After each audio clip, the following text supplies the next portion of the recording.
ask why. Over 7,000 souls don't fall. Every single day we steal their call. Oh, yeah.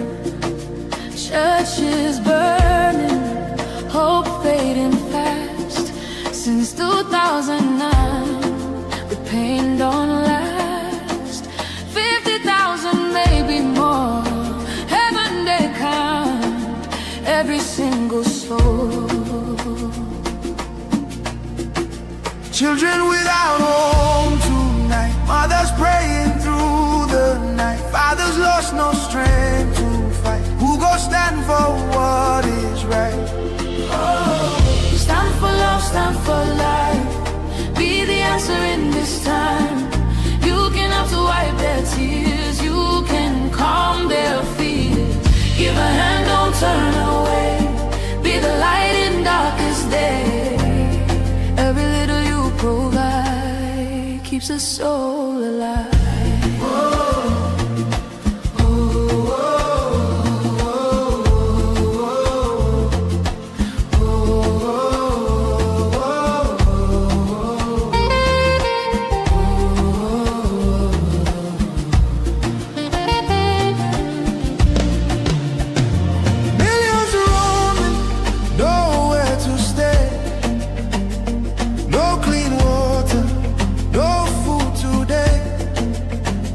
Voices crying in chains, silent echoes filled with pain.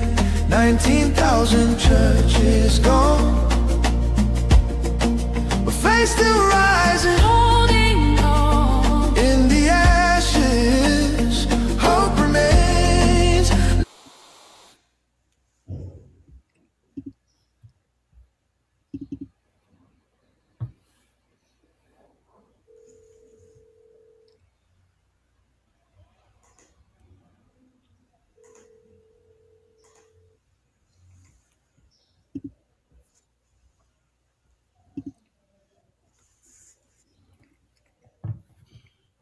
Greetings from here and welcome to VOB. Are we coming out loud? Yes, Mr. Information Minister. Okay, thank you, and welcome to Politics Insight on Voice of Biafra Television. And we are sorry for the break in transmission and the technical issues that has delayed us this far. And with us in the studio today, we have our honorable guest from America, and I would be the one to make the introduction.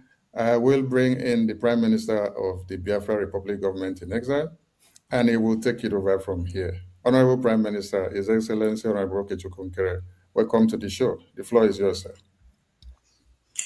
Thank you from here, and greetings, lovers all over the world, Biafrans and friends from Biafrans. So we have our guest in the studio here, and we also have our lobby, Honorable Elias. Honorable Elias, please, you have to be the one to introduce and bring the one and only special guest we have today. Thank you. Thank you. So I'll just do a brief introduction of the ambassador, and then you and the ambassador will go straight into the interview. So Ambassador Tibor Nagy is one of the most highly respected State Department officials and career diplomats in Washington, D.C. It's a pleasure to have benefited from his friendship and his guidance and counsel. I've said this before. I've known many State Department officials, both current and former, but Ambassador Nagy is truly unique. He's someone who not only has a passion for Africa, but a passion for justice, which is quite extraordinary. And it's an honor to have him as a friend and someone who I've learned a tremendous amount from. So it's an honor to be here with the ambassador to give just a very brief, abridged version of his biography, because I know we're short on time. Ambassador Tibor Nagy held the position of Undersecretary for Management between June to April of 2025 and Assistant Secretary of State for African Affairs from 2018 to 2021. From 2003 to 2018, Ambassador Naj was vice provost for international affairs at Texas Tech University. He also lectured nationally on Africa, foreign policy, and U.S. diplomacy, and advised two presidential campaigns during his tenure. He was the U.S. ambassador to Ethiopia from 1999 to 2002, a period which included the Ethiopia-Eritrean War and a robust anti-terrorism campaign. Previously, he was ambassador to Guinea after serving as deputy ambassador in Nigeria, Cameroon, and Togo. He also had assignments in Zambia, the Seychelles, Washington, D.C., and an earlier tour in Ethiopia. Ambassador Naj arrived in the U.S. as a political refugee from Hungary and received his BA from Texas Tech University and MSA from George Washington University. His U.S. State Department awards include commendations for helping prevent famine in Ethiopia, supporting the evacuation of Americans from Sierra Leone during combat, supporting efforts to end the Ethiopian-Eritrean War, and managing the U.S. Embassy in Lagos, Nigeria during political and economic crises. He was selected as runner-up for Deputy Chief of Mission of the Year in 1995 and knighted by the President of Guinea in 1999.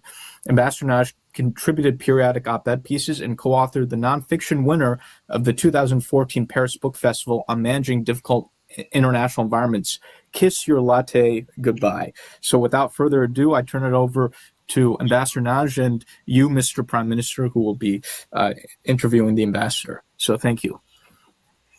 Thank you very much, Elias, for that fine introduction.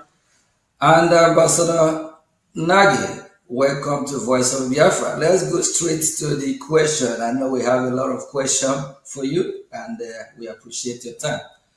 Ambassador Nagy, what have been your history of engagement with Nigeria throughout your storied multi-decade career? You have been Deputy Ambassador of Nigeria during a tumultuous time of Nigerian history in the 90s, and then dealt with the country as Assistant Secretary of State of Africa Affairs between 2018 and 2021. Yes, thank you very much. And I am just honored to be on this broadcast. Thanks very much again, Elias, for the introduction. I've been interested in Nigeria actually since I was a student back at Texas Tech because the Biafra War was going on when I was a student. And I followed the events there very, very closely. Then, since all of my career was dedicated to Africa, we say in the American diplomatic service that you are not really an Africanist unless you have a tour in Nigeria. So I was very honored to be picked as the deputy ambassador back in the early 1990s, and I served a very distinguished American ambassador, Ambassador Walter Carrington, who many Nigerians still remember as being a champion for freedom.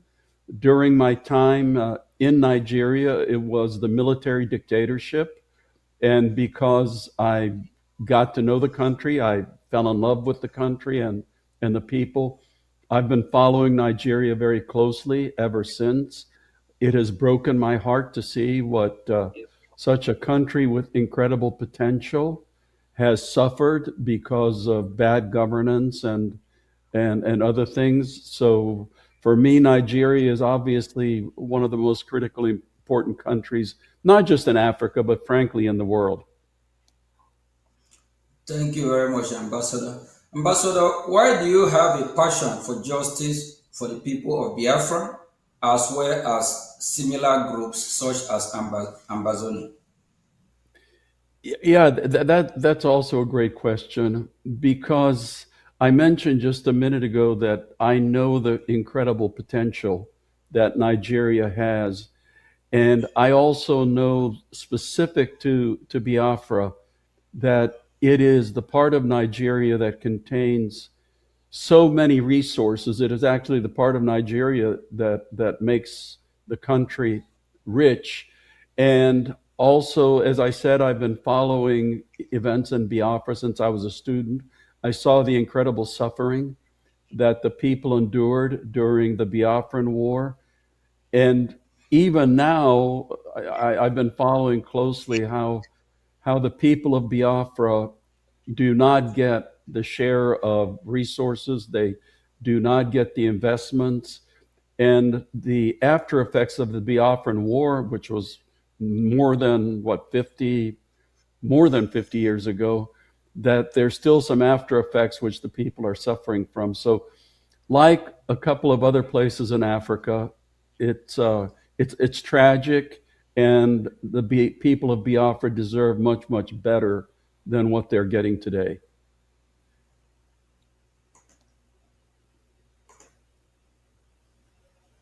Thank you very much, Ambassador. The Biafra Republic government in exile has focused on promoting the U.S. recognition of Christian genocide in Nigeria and had aggressively engaged in lobbying campaign for such recognition in parallel with other advocates such as the Christian community and organization. These have been successful, with President Trump declaring Christian genocide in Nigeria.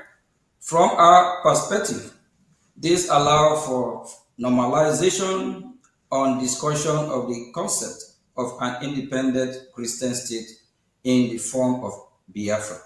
What are your thoughts about President Trump and the White House declaration about Christian genocide on Nigeria and steps taken to hold the Nigerian government accountable?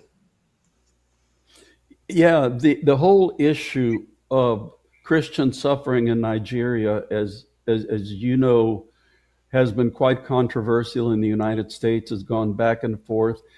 And the people who deny Christian suffering use an argument which I would label as plain sophistry, because people say, people who object to the concept of Christian suffering say, oh, if you look at Nigeria, there are many more Muslims who die because of terrorism and violence and extremism than Christians.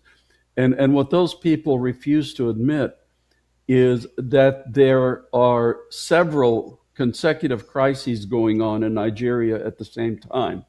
Because you can look at what's going on in the Northeast, which is absolutely, it's a heavily Muslim area.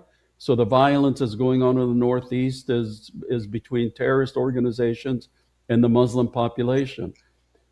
Central north part of Nigeria, it's kidnappings. Again, a heavily Muslim part of Nigeria. Northwest Nigeria is starting to be impacted by local groups and also by some of the terrorist organizations in the Sahel. Again, an Islamic area. But if you look at the area where the Christians are being targeted, which is central Nigeria and now in the southeast, the overwhelming number of victims are Christians, and the victimizers, the people that are perpetrating the violence, happen to be Muslim groups. I'm specifically referring to herder-farmer violence in central Nigeria, where the herders, the Fulani, are overwhelmingly Muslim, and the farmers tend to be overwhelmingly Christian. So there is, in fact, a horrendous problem with Christian violence in Nigeria. And thankfully, the Trump administration is taken it very seriously, unlike the previous Biden administration. Thank you very much, Ambassador. What are your thoughts on the interconnection between the Nigerian Christian persecution issue ties in with the Biafra aspiration? Yeah, again, I understand, and from my studies, the region that is Biafra is overwhelmingly Christian. And leaders of Biafra, like yourselves, have been very loud in pointing out the egregious injustice that is happening to Nigeria's Christian population. And, there are also political forces at work, which we can talk about later, which also is very much against the Christians. So as a very heavily Christian part of Nigeria, the Biafrans have been very notable in pointing out the injustice and the persecution. So God bless you for that. Thank you, Ambassador. The Biafra Republic government in exile brigade heavily invest in time and energy on lobbying and advocacy in Washington, D.C. We have retained a professional lobbying firm, while the Neo Biafran movement has existed since the late 90s. A professional Biafran lobbying campaign led by Brigham in Washington, D.C. is very recent phenomenon, being less than 2 years old. Due to this change in strategy, in some ways, we have more success in the past 2 years than the previous 20. We have two questions relating this to ask. Can you explain to Biafran people why high-level lobbying and educating U.S. officials on the Biafran issue is critical? Sure. Number one, I am not a lobbyist. I have never been a lobbyist. I don't get any money for the causes I support. But causes like yours, to get the kind of attention in Washington that it needs, in my view, really does need a professional lobbyist. And I'll tell you why. Uh, let's be honest here. If you were to survey most of the members of the US Congress, people who work for the president in the White House, even people in the State Department, very, very few people would ever have heard of Biafra. Obviously, everybody has heard of Nigeria, given its size and importance, but very few people would have heard about Biafra. Not too many people even know about the problem of Christians in Nigeria, although recently there has been some publicity. So to get people, especially policymaking important people, to pay attention to your cause, to your issues, there needs to be a sophisticated, strategic, and high level information and education campaign. And frankly speaking, in the American system, to get that kind of education, to get that information around, you need somebody with influence amongst American policymakers. That's why hiring somebody, engaging somebody like Elias's company makes absolute sense for, as I said, a cause like yours. African countries don't necessarily need a lobbyist because they have an embassy, although many African countries do engage lobbyists to promote their particular causes. So for you to have people pay attention to what's going on in Biafra, it makes absolute common sense for you to engage a lobbyist.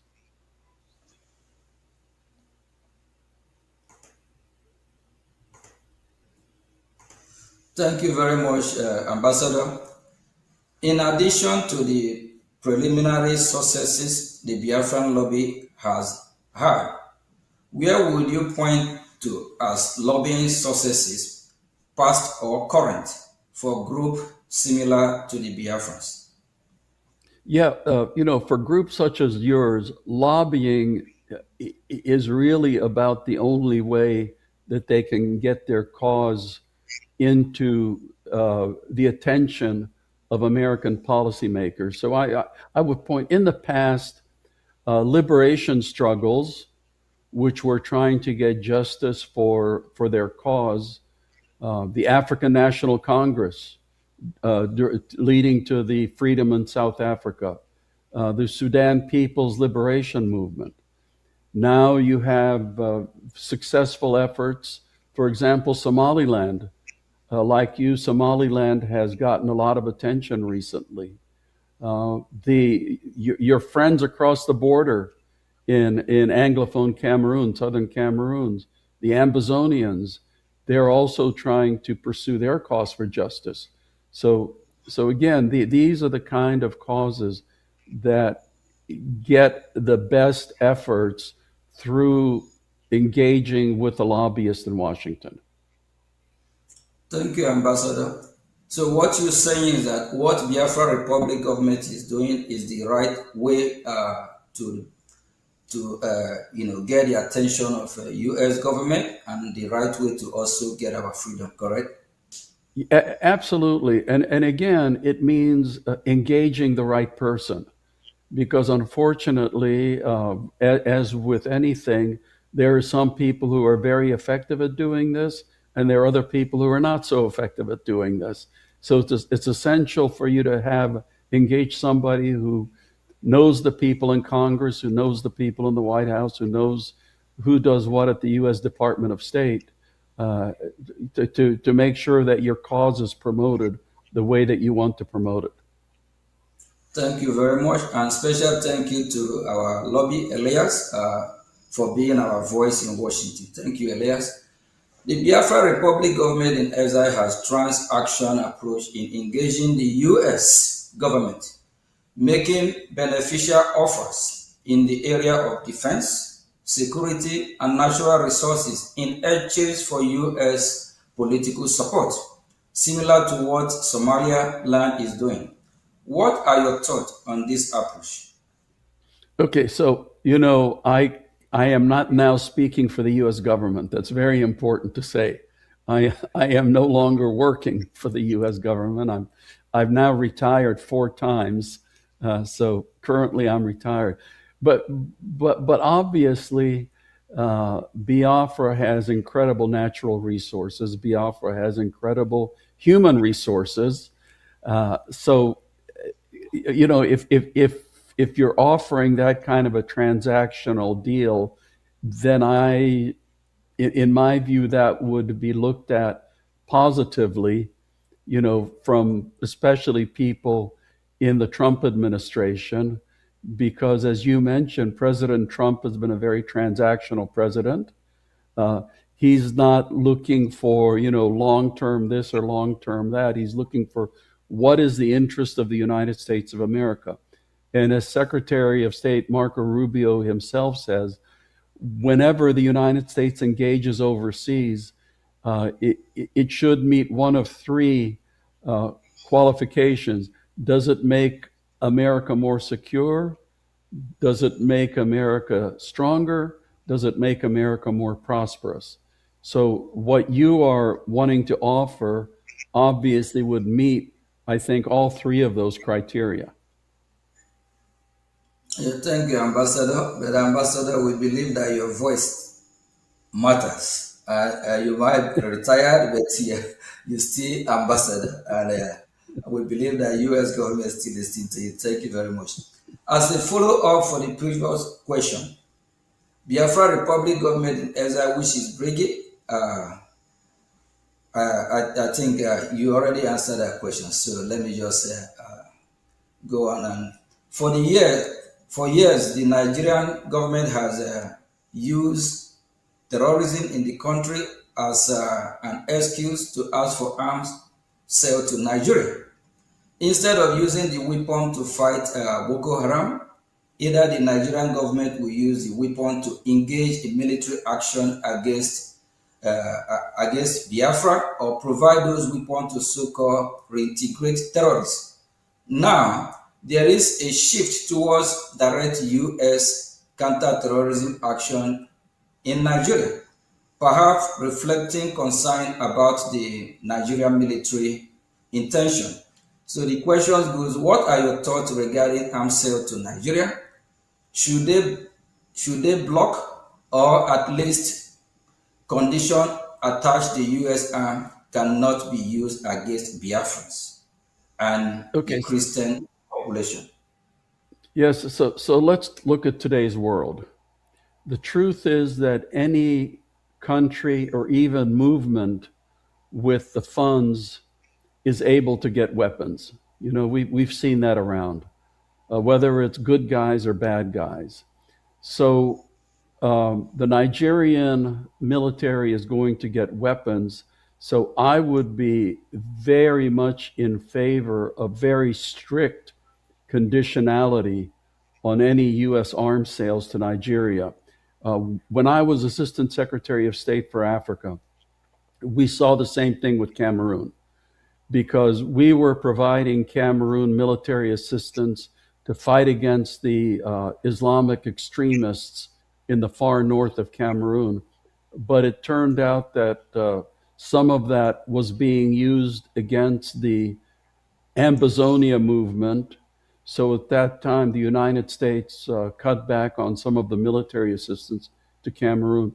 So, in my view, given today's world, yes, it's it may as well do the military support, but it has to be with very strong conditionality, because if the United States doesn't engage in military support, then they turn to China, they turn to Russia, they turn to Belarus, other places.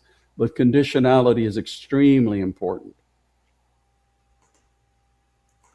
Thank you, Ambassador. And as also a follow up to the previous question, Brigade has offered the U.S. military base in Biafran territory, which would provide the U.S. valuable access to the Gulf of Guinea. We know how important the Gulf of Guinea is. We believe this is valuable given increased terrorism in West Africa and the loss of U.S. presence in the Sahel. This idea of having U.S. military base in Biafra has been spoken about by foreign policy experts in Washington, D.C. What do you think of this idea? Again, I cannot speak for the U.S. government, but obviously, the United States is looking for uh, strategic geopolitical areas for basing rights. So, in your engagement, that obviously would be something else that would be attractive for you to be putting on the table. Okay, thank you, Ambassador. I also have another question regarding this. Can the Biafran military force, the Biafran Defense Force, Biafran Liberation Army, be an alternative for the U.S. in the area of Nigerian military, similar to how the Kurds have been helpful to U.S. in Middle East? Well, I mean, right now, official U.S. government policy is to recognize Nigeria. So that kind of a question would only be applicable in the future if there's further political evolution that goes on. Because right now, I mean, the United States of America deals with the Nigerian military, not with other components. Even in the case right now of Somaliland, which actually runs its own territory, it has an army, and I know that our own Pentagon would be very open to engaging with them, but their engagement is limited because the United States policy is still to view one Somalia instead of individually recognizing Somaliland. So, your situation probably would be similar. So it would depend on future evolution. Thank you, Ambassador. Why our focus is achieving self-determination for Biafra, we do follow the event in broader Nigeria as well. Many have observed that the Nigeria is no longer a democracy and is moving toward a one-party rule and is looking to rig the 2027 elections. What are your thoughts on this, and what should the U.S. reaction be if the 2027 election do end up being rigged? You may have a unique insight into this, given your time as U.S. Deputy Ambassador to Nigeria during the annulment of the 1993 election and the rise of Sani Abacha. Yeah, I mentioned I was there when Bashor and Abiola actually won the election. I got to know him pretty well, and he was an extremely frustrated man because I think the results were obvious to everybody, but Sani Abacha, Sani Abacha made himself the ruler of Nigeria. So Nigeria's had a very precarious political past, and it it is in very dangerous territory again. You gentlemen all know that there was an understanding, not formal but informal understanding, that Muslim presidents would be followed by Christian presidents. And there was also an understanding that if the president was Muslim, the vice president would be Christian, and vice versa. And we also know now that that agreement has been broken. We've had Muslim presidents now, I think, for, if I'm right, for over 10 years.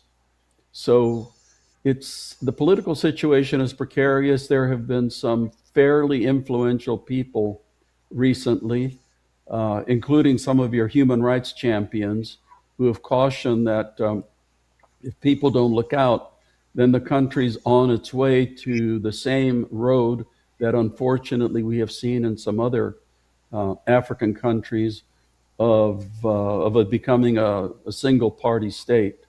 I think, when democracy was restored and Obasanjo became president, I think it was a very well devised plan to make sure that there would be at least two, if not more, national political parties. And it would be tragic for the rest of Nigeria if that system was now overthrown.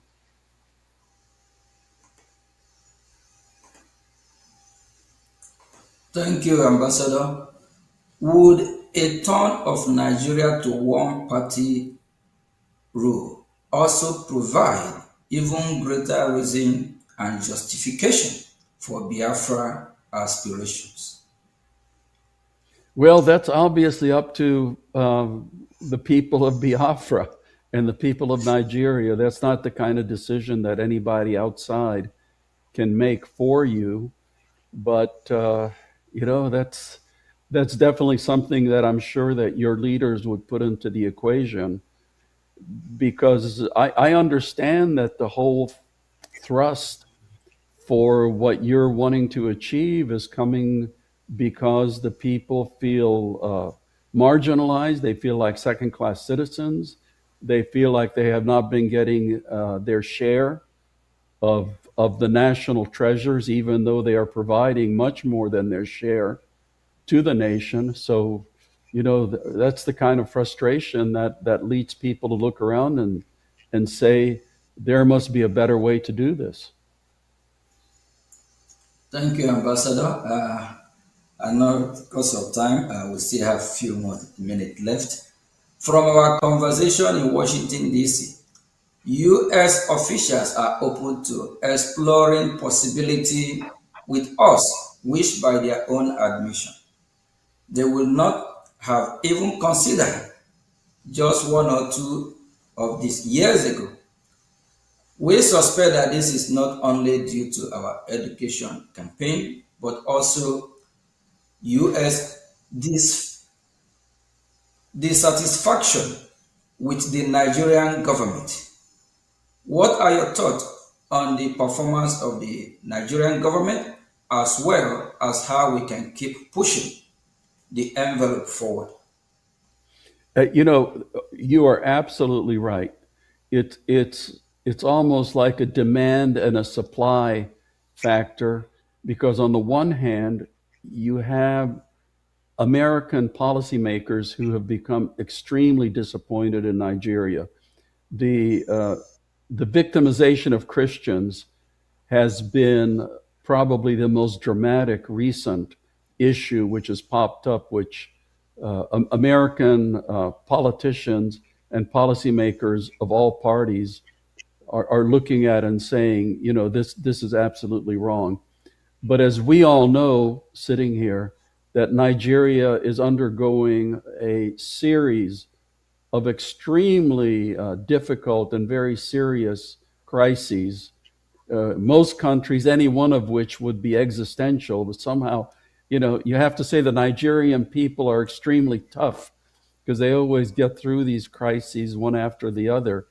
But now they're going on at the same time.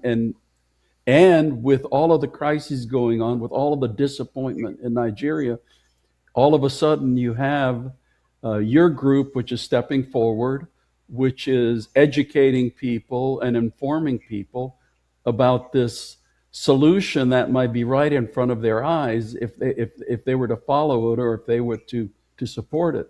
So you have the interior factors and you have the exterior factors. And all I can say is that you are making your push at a very timely moment of history.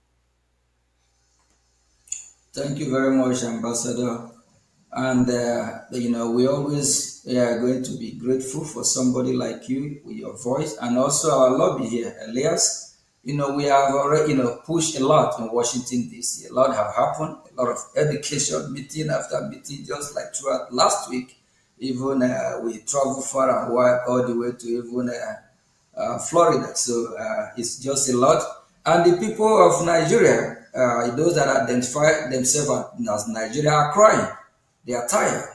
They can't afford food to eat, no road, no electricity, nothing is working. Everything is just falling apart. The people themselves are tired. Thank you very much. Yeah. And And can I just DC, can I just say one thing? One thing I have noticed: Nigerians who leave Nigeria end up doing extremely well. When I was vice provost at Texas Tech, uh, I was in charge of all the international programs, and we had quite a few Nigerian students.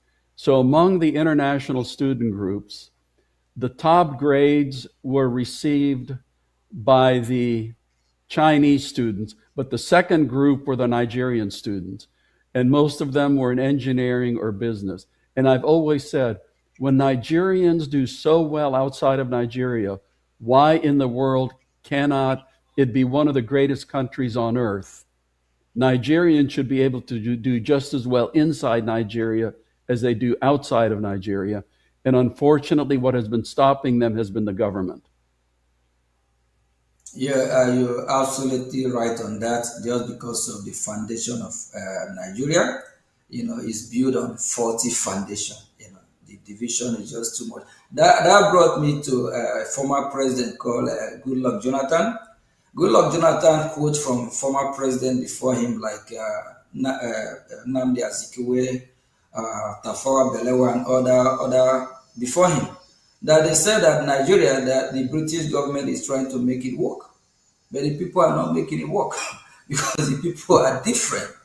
So they always like if the Yoruba today happen to be the president, the from the southeast Biafrans, they're not gonna like it. If the north happen to be the president, both the southwest, southeast, they have problem.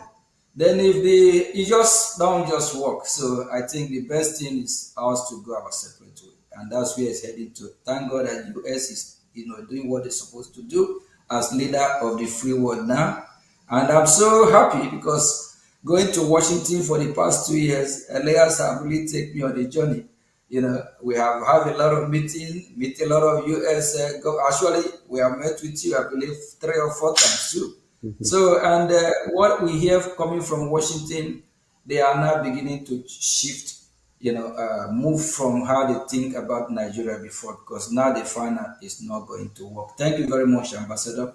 And just one thing I want to add, Prime Minister, too. I think another timely aspect, and Ambassador, you might find this interesting, is that unlike in the 1960s during the first Biafran civil war, when you had a strong sense of Nigerian nationalism, because so many communities throughout Nigeria had been marginalized, unlike in the 1960s, a lot of Nigerians outside of Biafra, people from other tribes and other regions of the country, are not opposed to what the Biafrans are doing because they themselves have been victims of either bad governance in Nigeria or have been victims of terrorism and these general plights. So if you in monitoring and speaking with non Biafrans, the mindset of a lot of not the government but the Nigerian people is, okay, if the Biafrans want to go, let them go, because we're also suffering a lot of the same issues. So I think the good thing is I don't think we're going to have a repeat of the 67 to 70 war, because a lot of people throughout the country see the flaws in the system and now personally relate to many of the things that the Biafrans have gone through. Granted, the Nigerian government is, of course, vociferously opposed to the to what the Biafran aspirations are. But putting the government aside, I think in terms of the general population, even outside of Biafra, there's a lot of, if not sympathy, at least understanding. And I don't think the Nigerian government will even have the moral support to engage in a heavily militarized conflict against the Biafrans. I think what they're doing against the Biafrans is already unpopular throughout the country. Even many non-Biafrans have criticized the Nigerian government for their heavy-handedness in dealing with the Biafrans. And I think from a population perspective, I think many things are moving our way. Of course, the Nigerian government has its vested interests, and they'll be much more aggressive towards the Biafrans for the foreseeable future. So I just want to add that perspective as well. Thank you very much, Alex. And Ambassador, I know we have thrown a lot of questions on you. You just have a few more to go. And I don't, they actually shocked me, and I believe it shocked other people when they see this, find out that the same people that have been massacred today, like the Middle Belt, both the minority in the north, these are the same people that fought against Biafra, killed Biafrans in million. And these are the same people that years ago, all of them be campaigning one Nigeria to save Nigeria. The same Nigeria they try to save is killing them. So they themselves, I believe, they want to leave, they want to exit Nigeria. They are getting tired. We need to save the life of the Middle Belt, minority in the north, even the Muslim moderate, whether Muslim moderate or whatever. No one deserves to die. So each region just have to go their separate way. I believe even the north will live better on their own. The southwest will be better on their own. The north, southeast, which is Biafra, will be better on our own. And the Middle Belt, and they are good in agriculture, did not have a gold. There's gold in Zamfara. So the southwest have minerals, and they also have a potential of surviving as a country of their own. We Biafrans also, we also survive on our own, of which if they don't, we will help them. Thank you very much, Ambassador. Ambassador, we have just two more questions for you. What are your thoughts on how Biafrans should frame the Biafran struggle to the U.S. government and to international audience who may be unfamiliar with the conflict? I personally think that Elias is eminently qualified in that regard, because the way to do it is to present very much what you were just saying, is that Biafra, I think historically, the term was used in the 17th century, in the 1600s. So there is a distinct history, there is a distinct people, there is a close historical record. Then you had the horrendous circumstances of the war, the incredible suffering. I forgot if it was up to 2 million people who died. Now you're a region of anywhere from, I don't think there's been a census, but I know estimates go from 50 million to 70 million people in the region, very heavily Christianized. The last thing Biafra would want is to have any part of Sharia law, which exists, I think, now in 19 northern states of Nigeria. So it's almost like, I've heard Elias, it was, I think, Michael Rubin, who referred to a second wave of decolonization, that the first wave of decolonization in Africa was against the European powers that had colonized it. Now, colonialism is not necessarily by somebody who's a different race, because being Hungarian, we were colonized by Austrians and Russians along with the Turks.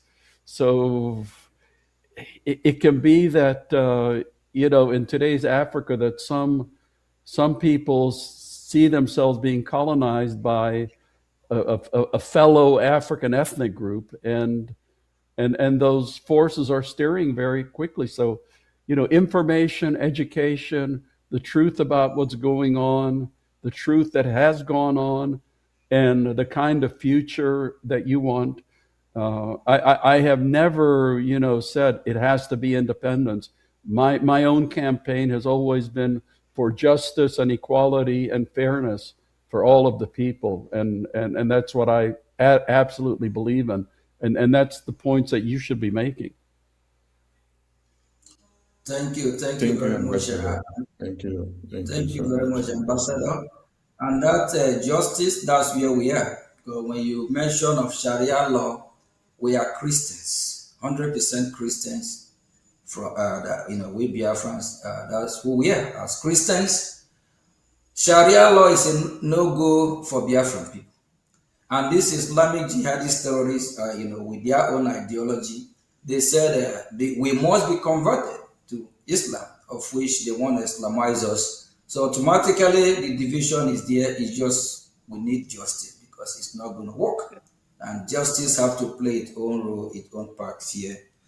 Since we are not going to accept that Sharia law, and it's part of the reason why all feeling the middle belt and even a minority in the north, and they are actually pushing it towards the Biafran territory to try to, see how they can penetrate with this so-called Sharia law and whatever they call it. Elias, I just you want to want to? quickly, yeah, I just want to quickly add to this. This is not an overblown concern. This is a very legitimate concern.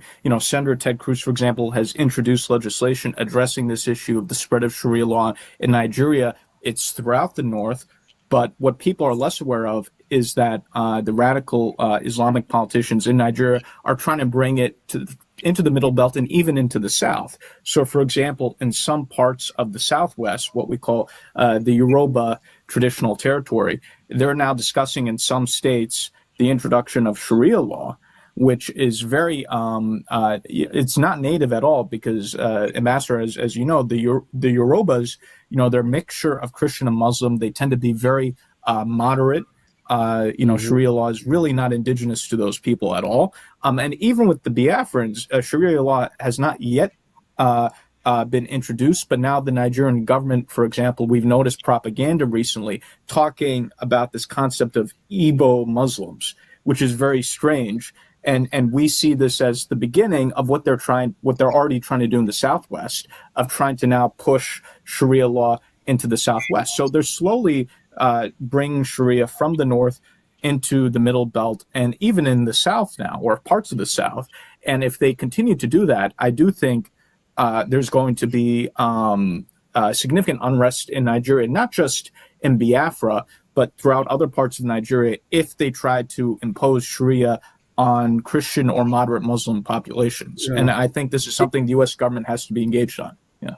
Yeah, because people should remember that the reason South Sudan split off from Sudan was the whole issue of Sharia law, because the South Sudanese were Christians or animists.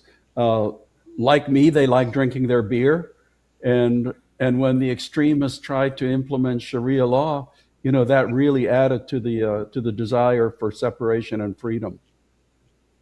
Thank you very much, Ambassador. Before I find Yeah, my let, let, question, let me add something there. Let me yes, add yeah, something, go ahead. please.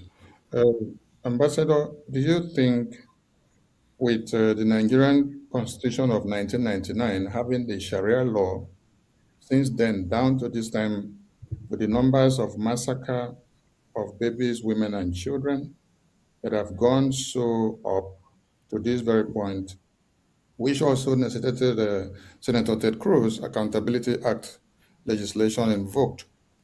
We've seen like 5,191 in 2021. We've seen like 5,061 in 2022. We've seen 8,222 in 2023. We've seen 6,500 in 2024. 2025 has 7,500 Christians massacred. Looking at the future or in the next 2-3 years, do you think Christians have a hope or they will still be alive in Nigeria with the Oh Sharia yeah, law in the country? absolutely. No, Christians absolutely have a hope because they have to stand up and against this kind of what I call religious intolerance. If you remember when Sharia law was introduced in the northern states, the deal was that it would not apply to Christians.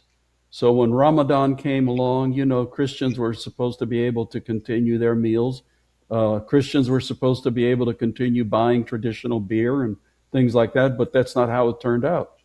Now, when there's Ramadan in the Sharia states, everybody has to participate, whether they're Christian or Muslim, because they have their religious police. So, that, like I said, they tried it in Sudan, and the South Sudanese said, no, we are out of here. Take your Sharia law. If you want it, that's good for you, but we are Christians and we're not going to deal with it. Thank you very much, Ambassador. I think you just answered that question that Christians have to stand up and have their own Christian country. Yeah. Christians in the Middle Belt need to stand up if they want to live, and they will be well better off having their own territory and worship their God.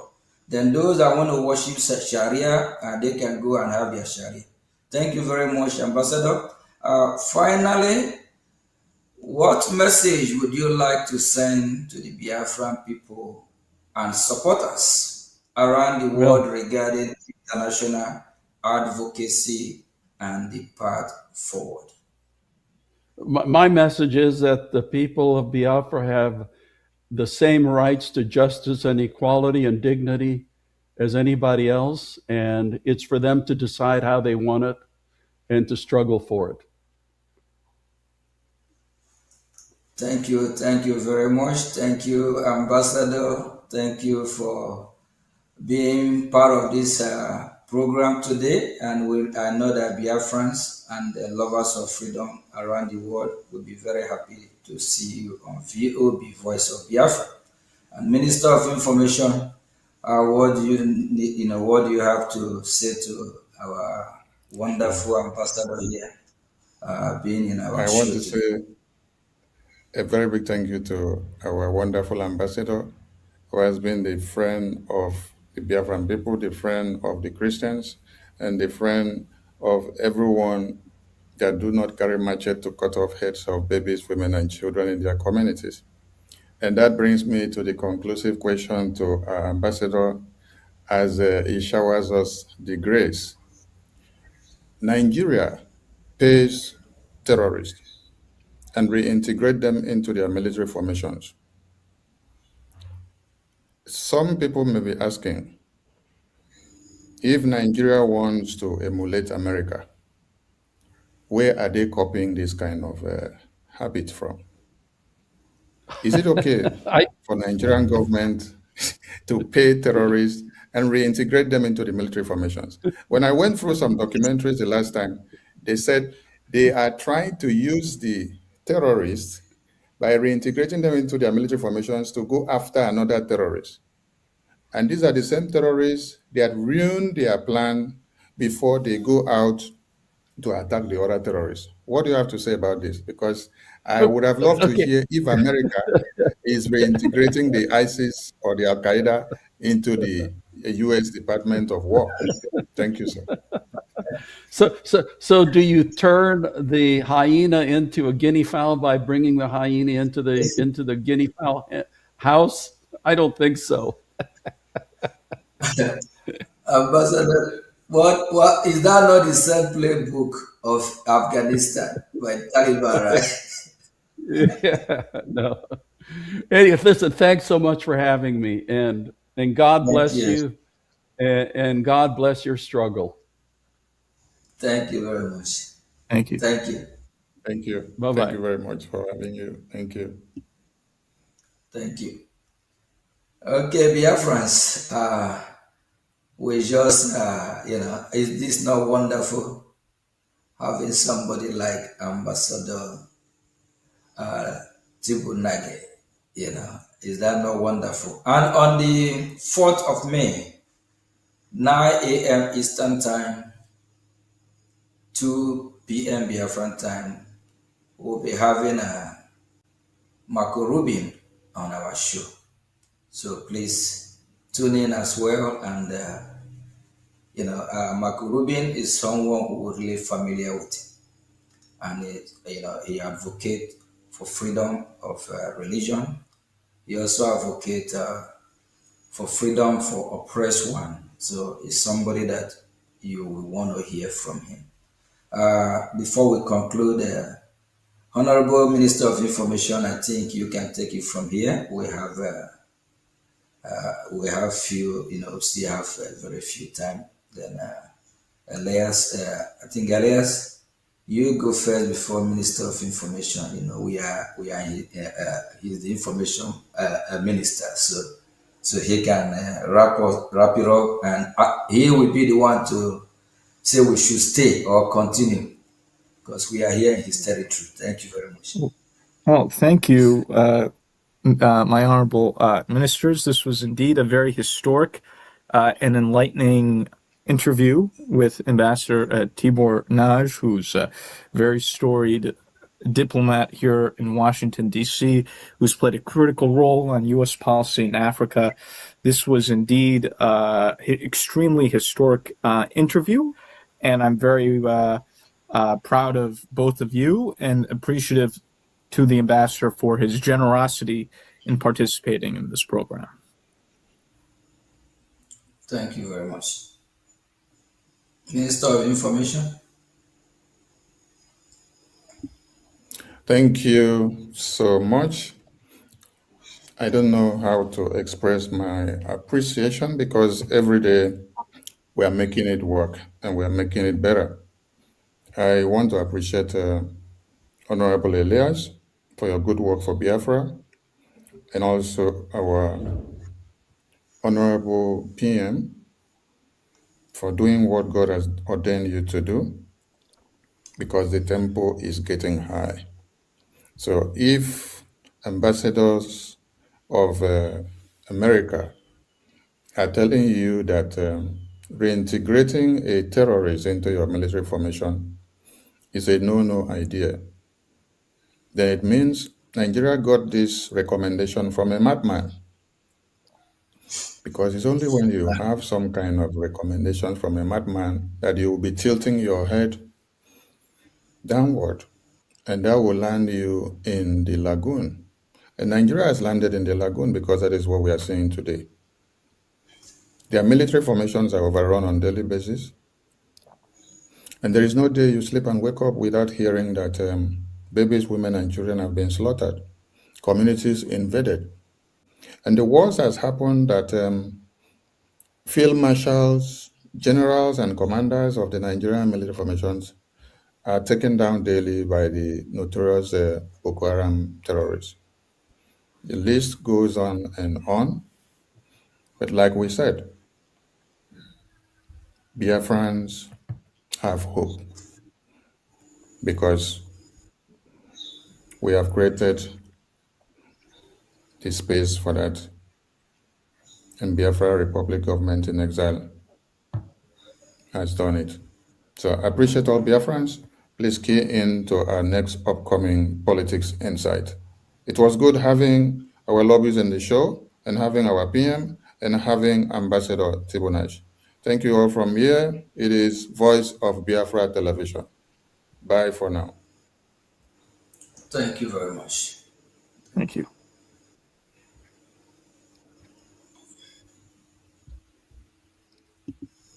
Oh, no.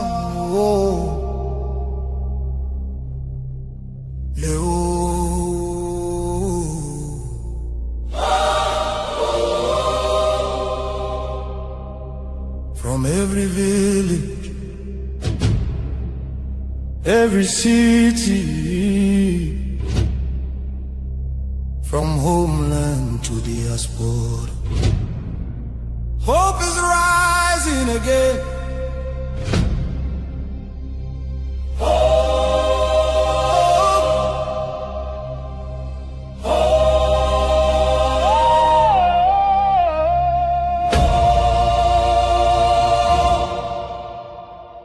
Biafra now our only hope. Biafra now our only hope.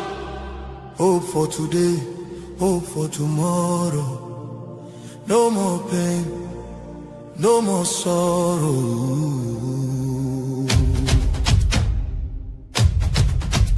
Ha! We bring better news, make you head on clear. We get hope, now Biafra we dey see ya. Beautiful nation, shining bright justice and fairness. Now the light. Biafra go be one beautiful nation. Every Biafran go enjoy true freedom. Fine, fine country, shining nation. Justice and fairness. Justice and fairness. Everybody equal, one love for rich and poor. Leader or citizen, no different, justice go speak with confidence. No oppression, no discrimination, rule of law for the nation. Truth and justice go reign forever. Biafra go get strong and better. Where your home? Biafra. Who be your home? Biafra. Waiting be your country. Biafra. No more suffering and smiling, no more fear, no more hiding. Respect and dignity for all. Every citizen standing tall. Free education, rich university, healthcare for every community. No more dying, because no money. Life go better for everybody. Biafra now our only hope. Biafra now our only hope. Stand up now, make we claim our Biafra now our destination. Women go deliver safe for hospital. Citizen go get support every month. Better roads go connect every city. Modern railways and airport. Clean water go flow for houses. Electric light go shine every night. Security go protect every family. Day and night. Everything go right. You fit waka free for midnight. Go your road without fear. Kidnapping and violence disappear. Peace and progress everywhere. Mama and papa go get retirement benefits. Nobody go kill you for Biafra and go free. Now wahala, the person don't buy for him head. Oil and gas beneath our ground. And the people wey get the land go control them. Resources go serve the people. Prosperity go spread for all. Anything we dey for our land. Now our citizens go manage them. Development go reach every corner. Nobody go suffer again. No vote buying, no rigging game. Election fair and play. One woman, one vote. One man, one vote. Your voice go matter every day. Biafra now our only hope. Biafra now our only hope. Hope for today. Hope for tomorrow. No more pain, no more sorrow.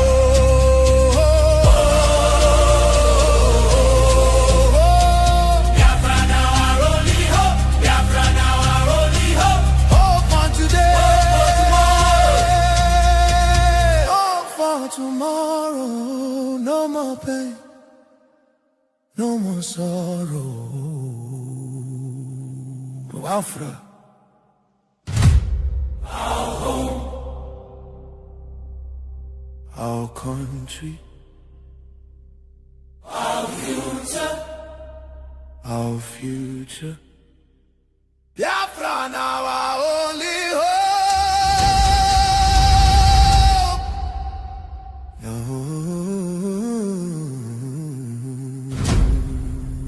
Love can heal the deepest pain. Shelter broken dreams erase. Hunger.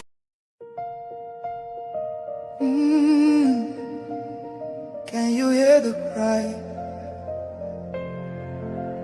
from the broken land, from the wounded hearts? Nigeria, they bleed, people they cry, tears for the ground. Nobody asks why. Over 7,000 souls don't fall. Every single day, we still there call. Oh, yeah. Churches burning, hope fading fast. Since 2009, the pain don't last. 50,000, maybe more. Heaven they count every single soul. Children without home tonight. Mothers praying through the night. Fathers lost no strength to fight. Who go stand for what?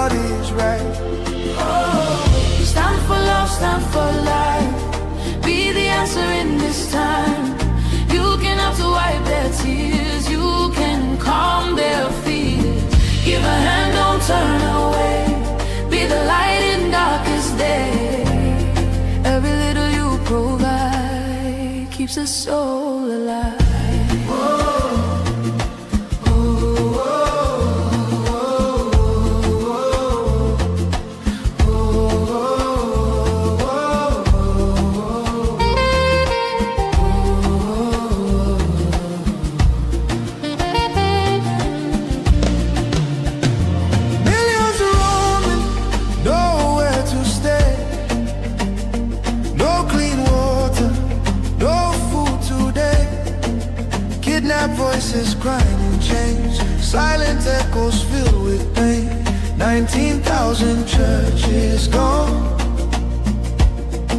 but faith still rising, holding on. In the ashes, hope remains. Love can heal the deepest pain.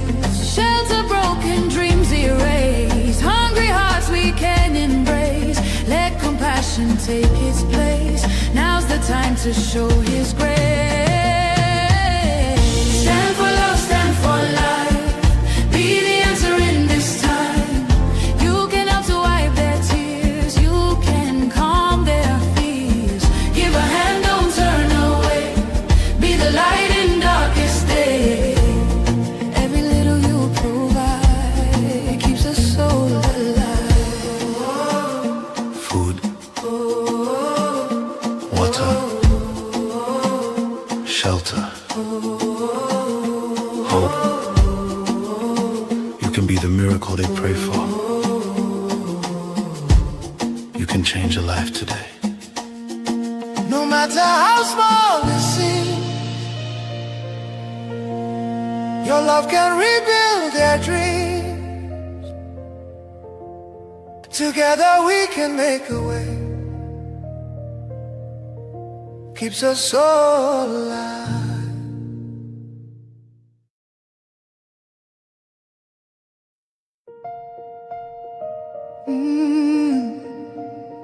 Can you hear the cry from the broken land, from the wounded hearts? Nigeria, they bleed, people they cry, tears for the ground. Nobody asks why. Over 7,000 souls don't fall. Every single day we still their call. Churches burning, hope fading fast. Since 2009, the pain don't last. 50,000, maybe more. Heaven they count every single soul. Children without home tonight, mothers praying through the night, fathers lost no strength to fight. Who go stand for what is right? Stand for love, stand for life. Be the answer in this time. You can help to wipe their tears. You can calm their fears. Give a hand, don't turn away. Be the light in darkest day. Every little you provide keeps a soul alive.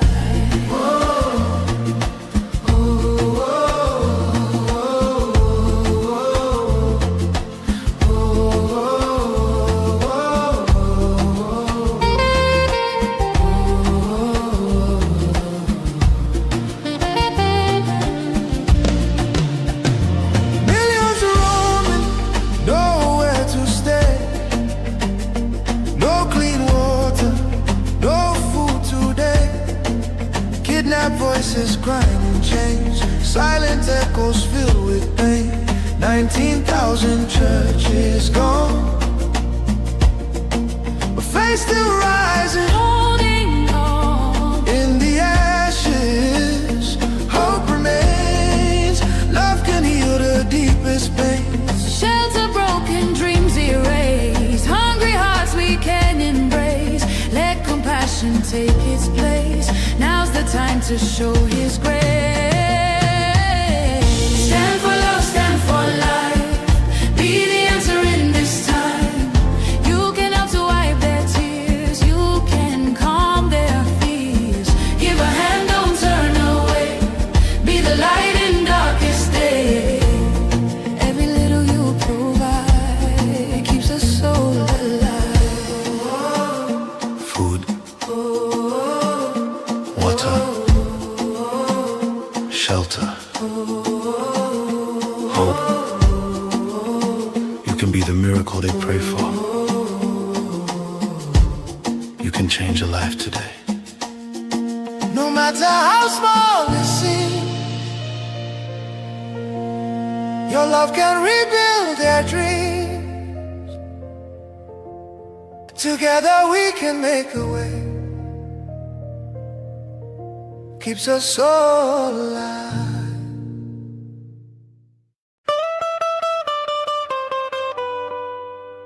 Biafrans, I get better news for you.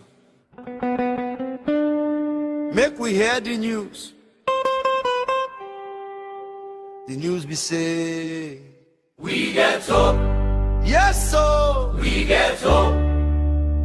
for where your hope day. Now for Biafra we get hope. Biafra!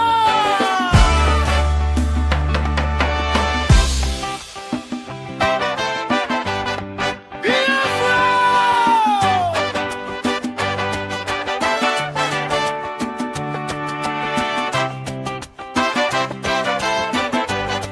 Biafra go be one kind beautiful country. Everybody will be Biafra go enjoy freedom. Fine, fine country, beautiful nation. With Biafran constitution, everybody go be equal. For Biafra now one love for everybody. Discrimination no go there for Biafra nation. Whether you be big man, big woman, or you be big politician, whether you get money or you no get, now the same law go judge every person. Rule of law for Biafra go stand gidiba. Justice no go crooked for anybody.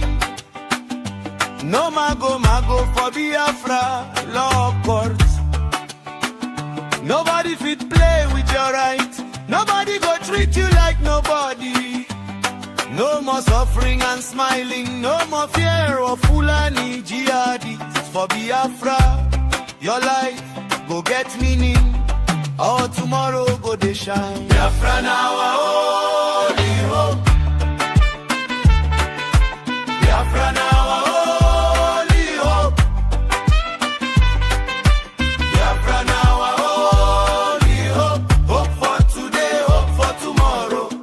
No more pain, no more sorrow. Stand up, make we claim our country.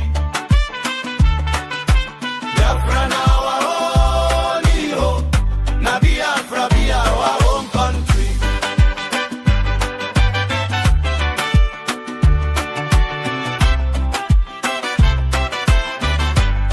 Free education go reach university.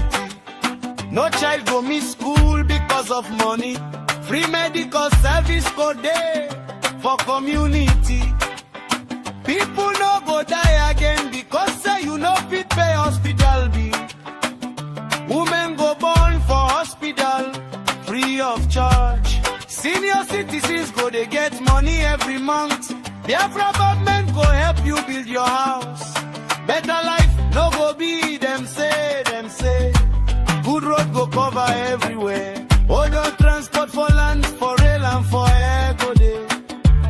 Police go answer fast, fast if you call them.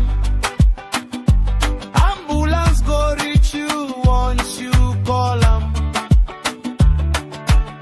Fire service no go delay. Security go tight for night and for day. What about water? Drinking water go they run for your house. What about electricity? Lights go there for 24 hours. For Biafra you fit to work out for night and go to work for night without fear, without anybody kidnapping you. Oil and gas, gold and everything where they under your land. Now your state people go get them. Anything where they under your ground. Now your people go control them. No ballot snatching, no vote buying, no rigging, no corner. No bribery and corruption. For election time, now one woman, one vote.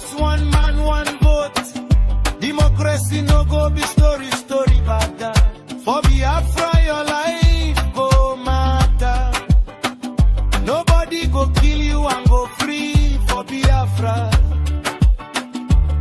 Now wahala the person don't buy for him head. Justice go stand gidigba, no shaking at all.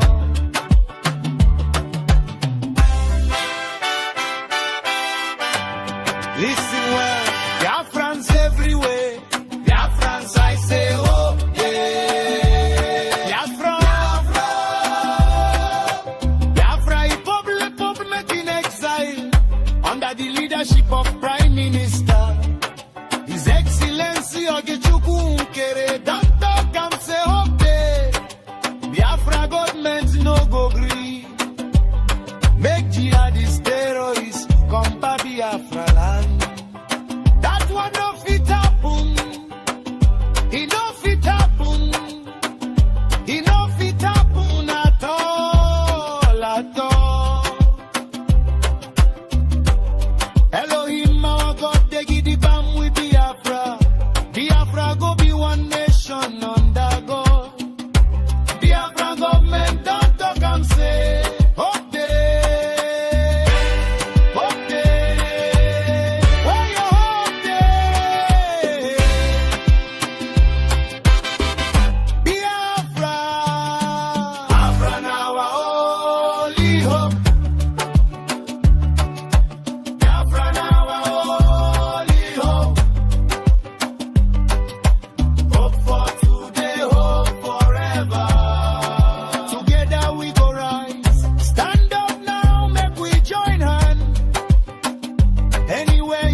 Turn 'em up. From Biafra land to the whole world. Now who they talk? The voice of Biafra. We know they hide again, we don't show face. True don't wake up in no 50 race. From village squad to overseas, everybody they have frequency. We they stand the dig bar, no shaking. No more silence, we they breaking. From the east side to the diaspora, now we be the real voice of Biafra. Biafra, make them hear us. Biafra, nobody can stop us. Biafra, fire they burn. Anywhere you they make you tune and turn. Signal down strong, we don't reach everywhere. From Africa go Europe, then they hear I'm clear. We they talk truth, we know they fear.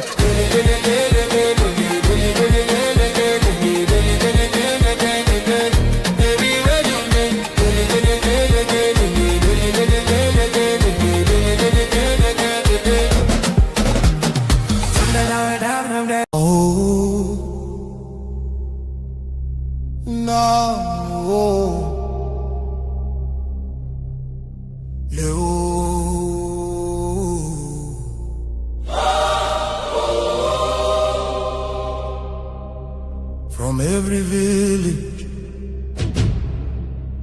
every city, from homeland to diaspora, hope is rising again.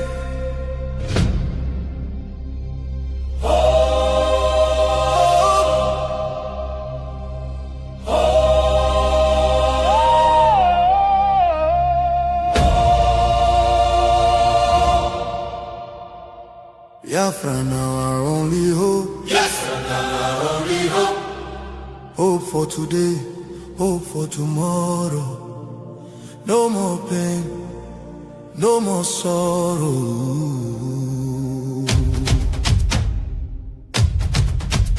Ha! We bring better news, make you head on clear. We get hope, now Biafra we they see. Beautiful nation, shining bright justice and fairness. Now the light. Biafra go be one beautiful nation. Every Biafran go enjoy true freedom. Fine, fine country, shining nation. Justice and fairness. Justice and fairness. Everybody equal, one love for rich and poor. Leader or citizen, no different, justice go speak with confidence. No oppression, no discrimination, rule of law for the nation. Truth and justice go reign forever. Biafra go get strong and better. Where your hope? Biafra, who be your hope? Biafra, waiting be your country. Biafra. No more suffering and smiling, no more fear, no more hiding. Respect and dignity for all. Every citizen standing tall. Free education, rich university, healthcare for every community. No more dying, because no money. Life go better for everybody. Biafra now our only hope. Biafra now our only hope. Stand up now, make we claim our Biafra now our destination. Women go deliver safe for hospital. Citizen go get support every month. Better roads go connect every city. Modern railways and airport. Clean water go flow for houses. Electric light go shine every night. Security go protect every family. Day and night. Everything go right. You fit waka free for midnight. Go your road without fear. Kidnapping and violence disappear. Peace and progress everywhere. Mama and papa go get retirement benefits. Nobody go kill you for Biafra and go free. Now wahala, the person don't buy for him head. Oil and gas beneath our ground. Now the people people wey get the land go control am. Resources go serve the people. Prosperity go spread for all. Anything we dey for our land. Now our citizens go manage am. Development go reach every corner. Nobody go suffer again. No vote buying, No rigging game. Election fair and play. One woman, one vote. one man, one vote. Your voice go matter every day. Biafra now our only hope. Biafra now our only hope. Hope for today. Hope for tomorrow. No more pain, no more sorrow.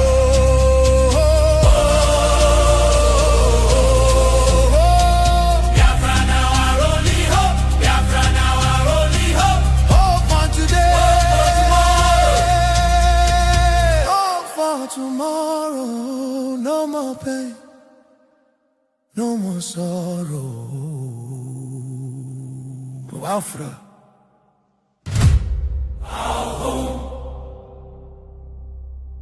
Our country, our future. our future. Biafra now our only hope.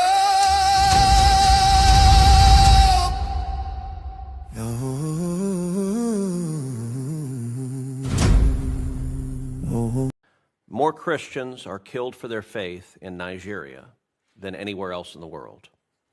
Since 2009, Islamic jihadists have murdered more than 50,000 Christians in Nigeria, and more than 20,000 churches, schools, and religious institutions have been destroyed, most burned to the ground. Scores of Christians and several others were kidnapped over Holy Week.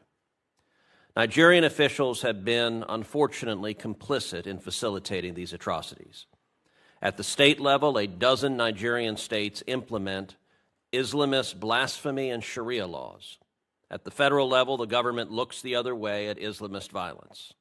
The result is, unsurprisingly, yet more jihadist violence. Last year, I introduced the Nigeria Religious Freedom Accountability Act, which would require placing Nigeria back on the country of particular concern list and impose sanctions on officials involved in enforcing blasphemy and Sharia laws. The U.S. government knows who they are at both the local level and the federal level, and they should be held accountable. I'm sorry to say that Nigerian officials are, at a minimum, in denial of the government's role. In October, several officials, including the Deputy Speaker of the Nigerian House and the Chairman of the House Committee on Foreign Affairs, and a range of anonymous officials linked to the President, directly attacked me for saying that, quote, officials in Nigeria are ignoring or even facilitating the mass murder of Christians by Islamic jihadists. Last year, I met with a delegation of top Nigerian defense and security officials. They said they were committed to ending the violence. I told them I would judge their commitment by the results. Those results have yet to materialize. President Trump has established that the United States will use all tools of statecraft to counter the violence. He ordered that Nigeria be added to the CPC list, and in December he ordered the Department of War to target ISIS terrorists in response to their massacre of Christians. I'll note that the Nigerian government said at the time that it welcomed and indeed requested the actions. I find their statements to be somewhere between hypocritical and infuriating.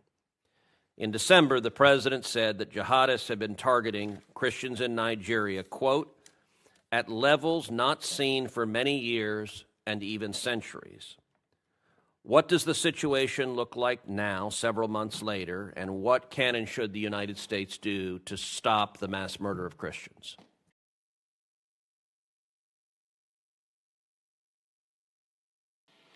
My name is David Green, chairman of EMET, the Endowment for Middle East Truth. EMET is the Hebrew word for truth, and the people that you will hear today are all messengers of the truth.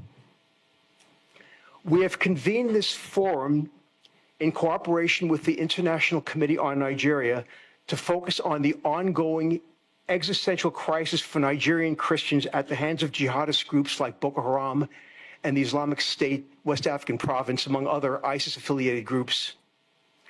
It is surreal that in the 21st century, in 2026, peaceful people are being kidnapped, enslaved, raped, tortured, and killed in their own native land while their houses, churches, and communities are being burned to the ground.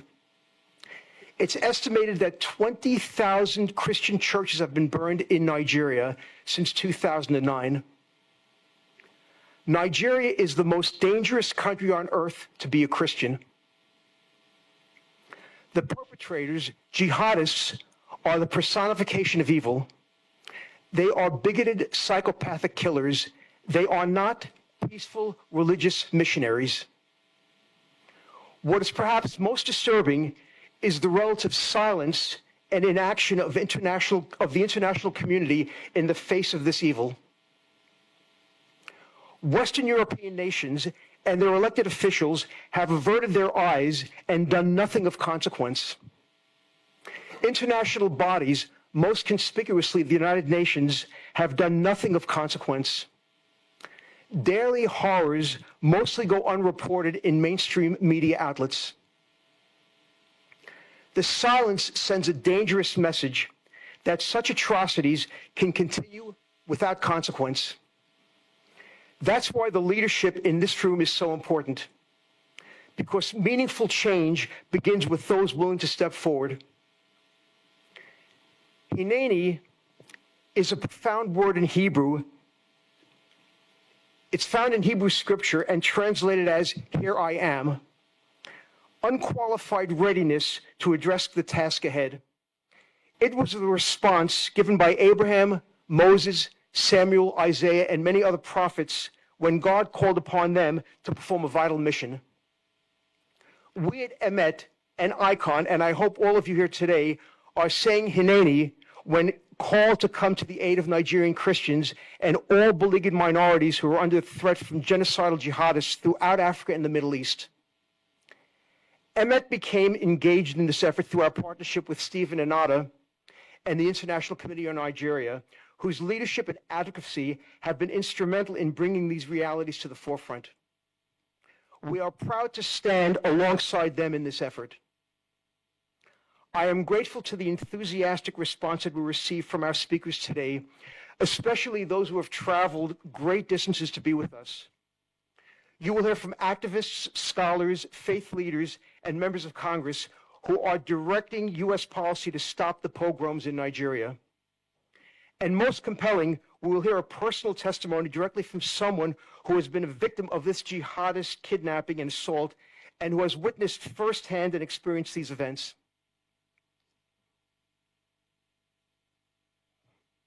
At this time, it's my pleasure to introduce Charles Jacobs, who will serve as our MC for the remainder of the program. Charles is well familiar with jihad in Africa going back more than 25 years. At that time, Charles, working with Christian Solidarity International, led a movement to free the jihad slaves in Sudan.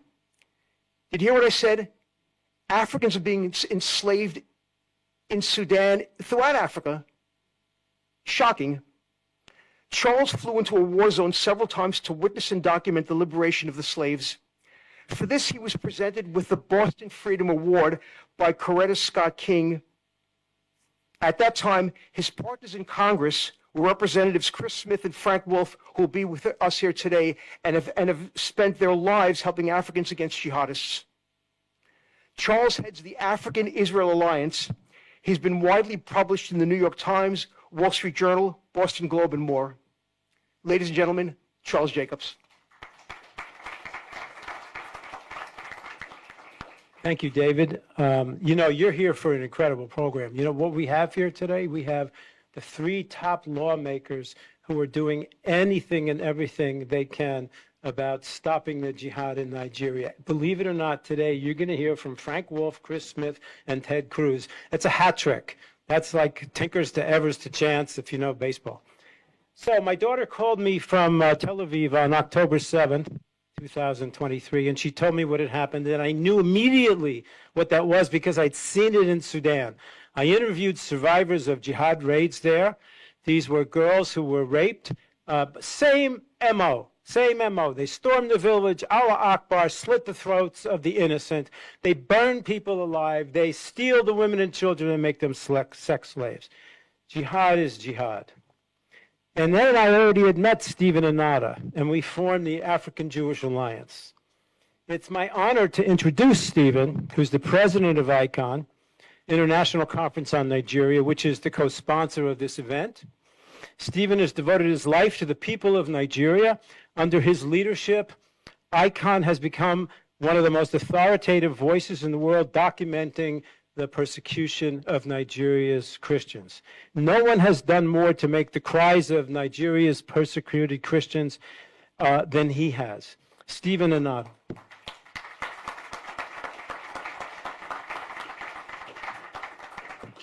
Thank you, Dr. Charles Jacob. My name is Stephen Anata, Executive President, International Committee on Nigeria. We mobilize the international community for religious freedom, human rights, and atrocity prevention in Nigeria and the Sahel.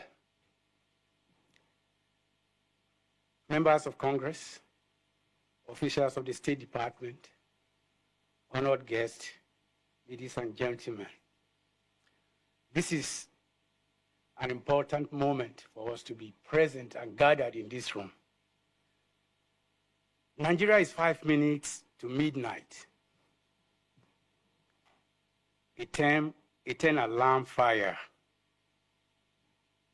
This is a triage situation, and for more than a decade, it has been misdiagnosed. False narratives and false equivalencies.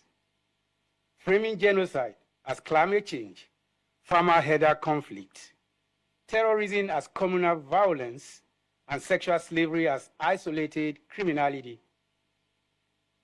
have diminished the scale of atrocity and lulled the world into inaction. ICON and yourselves are here today to end that silence. We speak for the women and girls whose names the world does not know, and for those whose names it once knew and has since forgotten. They are schoolgirls of Chibok and Dapchi, Leah Sharibu, the farming wives of the Middle Belt, the students seized from dormitories in Zamfara, Katsina, Kaduna, and Sokoto, and the daughters of Burkina Faso, Mali, and Niger who have vanished into the forests and camps of terror and sold across the Mediterranean as sex slaves. They were taken by Boko Haram and ISWAP offshoot in the Lake Chad Basin by Fulani militants who raid Christian villages across Plateau, Benue, Kaduna, Taraba, Adamawa, and Kogi, Kwara, etc. by the so-called bandits of Nigerian Northwest who have industrialized mass abduction, and by JNIM, ISIS, and allied jihadist groups sweeping the Sahel. What unites these perpetrators is not geography, but intent to conquer territory, cleanse it of faith and identity, and do so by breaking women's bodies. The survivors, ICON and PSG Silent Slaughter, have documented and described the same ordeal in different tongues, captured in this book. They were forced to marriages at gunpoint, raped by rotation of fighters, compared to bear children of their captors, sold between commanders, starved into submission, and punished for prayer. Those who escape return to communities that often cannot receive them. To children, the world calls bad blood, and to a silence that wounds a second time. This is not collateral damage, it is a weapon.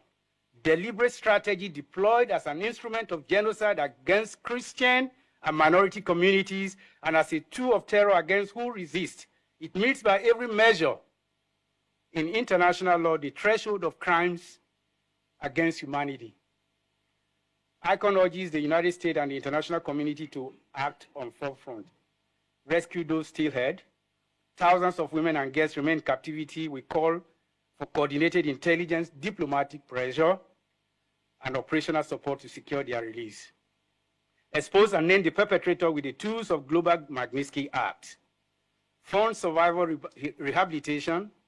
Establish dedicated U.S. and international funding for trauma care, medical treatment, legal aid, economic reintegration, and the children born of rape who must never again be abandoned.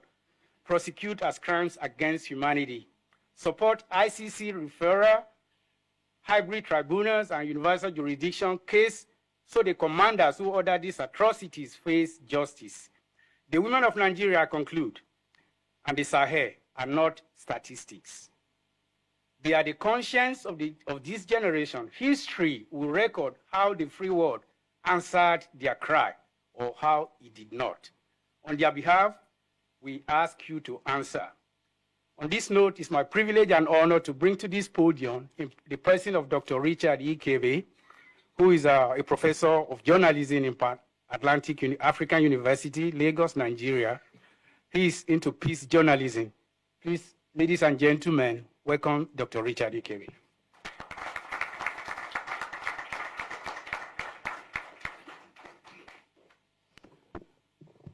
Thank you, Stephen. Thank you, David, and thank you. My name is Richard Ikebe. I come here with a very heavy heart this afternoon. Stephen and I have been on this journey since about 2010, amplified in 2017, basically looking for solutions. And there are some of you in this room who, when we went around in 2017, received us. In so many places that I had spoken before 2020, they always asked for evidence. Are you sure this is happening? Are you sure these pictures are real? Are these doctored pictures? That's why we did this. And we did it just in 2 states, Taraba and Benue. And we did not rely on just hearsay. We went into government and we asked for questions. We asked questions, we got archived materials. We got government stamped documents. We got names of people. Remember, this is 2020, so this is 5 years old. The atrocities have not stopped. Nigeria is currently engaged in a major internal war across 33 states of the Federation. This is not my words. These are words of a sitting senator of the Nigerian Federation. And the unfortunate thing about it is that this war is largely undefined, officially unacknowledged, and strategically mismanaged. That's what we are faced with. And because the country has not named it as a war, it has become even more difficult to stop. And that is why we're saying that the international community must become interested. Not because we hate Nigeria, but because we know that the consequences of this is going to affect everyone. It's therefore important that everybody joins hands together to see how we can find solution to it, because Nigeria is not a peripheral nation. Nigeria is Nigeria is the biggest population, has the biggest population in Africa, and one of the leading economies in Africa. What's the nature of the crisis? The nature of the crisis is that often it's been looked at as one crisis, but it's not one crisis. The different parts of the country that you go to, you will meet the different form of the same crisis. So it's one crisis that is manifesting itself in various ways. If you go to the Northeast, it's different. It's ideological, it's Islamic. If you go to the North Central, it's totally different. It's jihadist, and it is strong. If you go to the Northwest, it is communal, and it's almost ethnic. So you have to understand it for you to be able to say these are the problems. So the question is, what is actually driving this? Stephen made a reference to that. It's not climate change. Is there a climate change problem in Nigeria? Yes, there is. But let me give you an example. Kebbi is in the north, far northwest. Kebbi and Lagos is in the deep south. Kebbi and Lagos agreed that Kebbi will grow rice and export to Lagos, well, internal export, and send to Lagos for sale. So there is enough to grow food in the so-called arid Sahelian region. There's enough. Tomatoes come from Kano. Onions come from Kano. Vegetables come from Jos. So it's not climate change. It's not poverty either, because poor people don't kill poor people just because they are poor. Who is giving poor people AK-47 to go and kill other Nigerians? And these are the questions we need to be asking ourselves. Now, what we need to deal with, and this is for me, this is extremely important, that what we are faced with has a serious global dimension. Serious global dimension, because of what seemed to be the end of a multipolar world. ISWAP, ISIS, ISWAP is the variant of ISIS in West Africa, has taken hold and has seen Africa not just as a place to get a foothold on, but to use as a resource-based. So you have ISWAP West Africa, you have ISIS Central Africa, you have Mozambique, you have Nigeria. Yeah. So the whole of Africa is undergoing what you might call a new scramble. And the middle emerging countries in the Middle East have their finger on Africa. And this needs, if we can't, Nigeria alone cannot solve the problem. We need international cooperation for us to be able to deal with it. Because time is short, I could go into so many factors and dimensions of this problem. But the thing to bear in mind from this meeting is that it is not a problem that only one country can solve. It is not a problem that Nigeria alone can solve. The good thing is that America has expressed interest and Nigeria has expressed a willingness to work with America. But unfortunately, since December 25th, nothing has happened. And what has happened, actually, something has happened. Since December 26th, what has happened is that the perpetrators have become more enraged. And there is more killings, more abduction, more pillaging than before. Anything that the American government can do to continue to assist Nigerian government to stop this wreckage would be welcome. Thank you very much.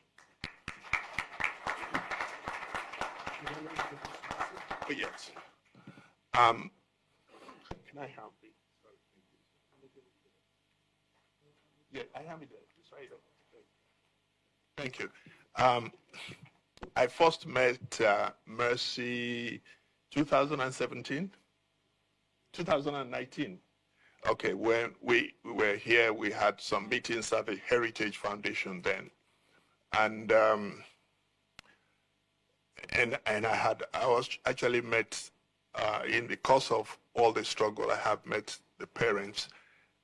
She's a Nigerian who was abducted in 2018 by Fulani jihadists, and she's a courageous advocate and survivor who, even after her release from a ransom payment to her abductor, continued to live under the ongoing threats.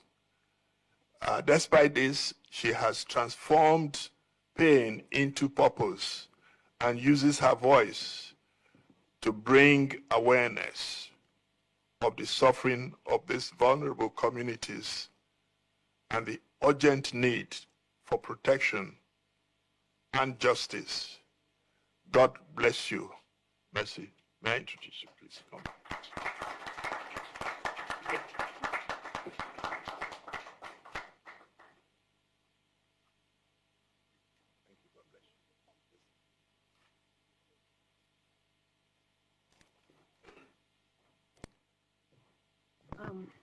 My name is Mercy Mesamari, and I stand before you today as a woman who was not meant to survive.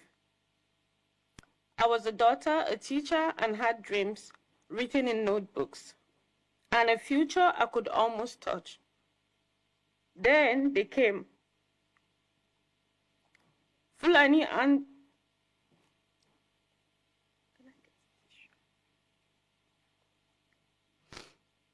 thank you.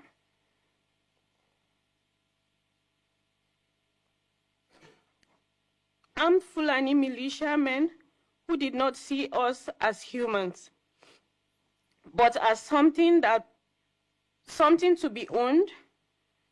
They killed those who could not pay ransom. They marched us away from everything we had ever known. And for weeks that followed in captivity, I was beaten, starved, and assaulted by men who called their cruelty holy. I do not share this to shock you. I share it because silence is what has allowed it to happen over and over again. And silence is what allows it to continue to happen. While I speak, other women, girls are still held captive. In captivity, remaining Chibok girls, someone like Leah Sheribu. Some killings were carried out in the broad daylight, such as Deborah Yakubu by Islamic jihadists in Sokoto State. And obviously, the silence of Nigerian government to persecute the perpetrators is loud, and the will of the international community to see is blind as a bat. Many women are held as prisoners of conscience and are waking this morning to the same horror I lived. They are praying that the world has not forgotten them. The world must not forget them. To the government, institutes, and citizens of the world, I ask three things. Pursue justice. What was done to us is not private tragedy. It is a crime against humanity.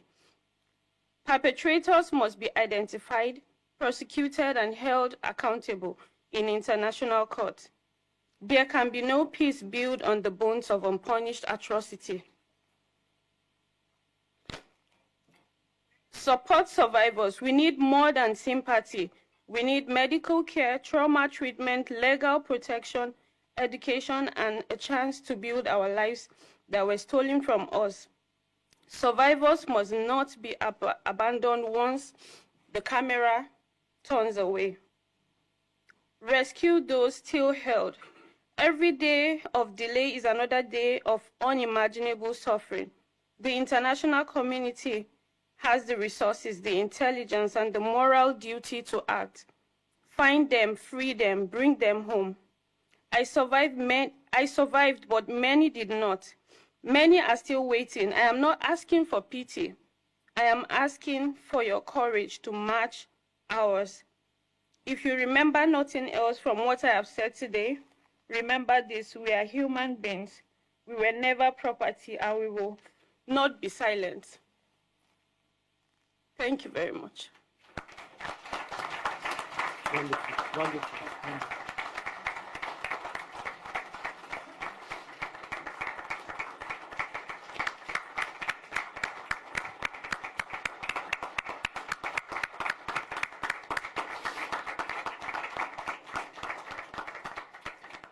You know, I want to say something that in Sudan 25 years ago, we had the same problem, that the massacres were amazing.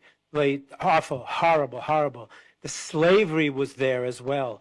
And the Sudanese at that time said, well, we have to talk about the killings because murder is worse than slavery. And I remember saying to them, America is a place that tore itself apart over the issue of one man owning another. If you talk about the enslavement of black people, that will ring a bell that maybe even illogically may be stronger than the massacres. So I want to tell you the same thing. Look at what she can do, what she can do to an American public. We're living in this year, and on our watch, they're enslaving black people. Stop. And it's my deep honor to introduce my friend now, Frank Wolf. Congressman Frank Wolf served in the U.S. House for over 3 decades, and supposedly he's retired.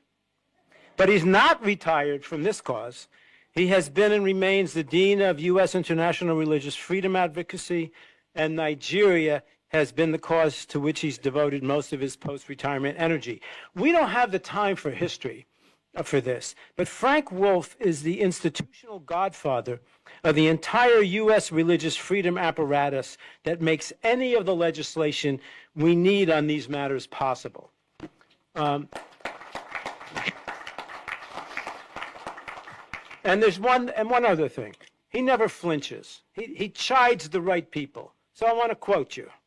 Frank Wolf does not hesitate to tell Christians here that Nigerian Christians, quote, feel abandoned by Western churches. That's the right message. Frank Wolf.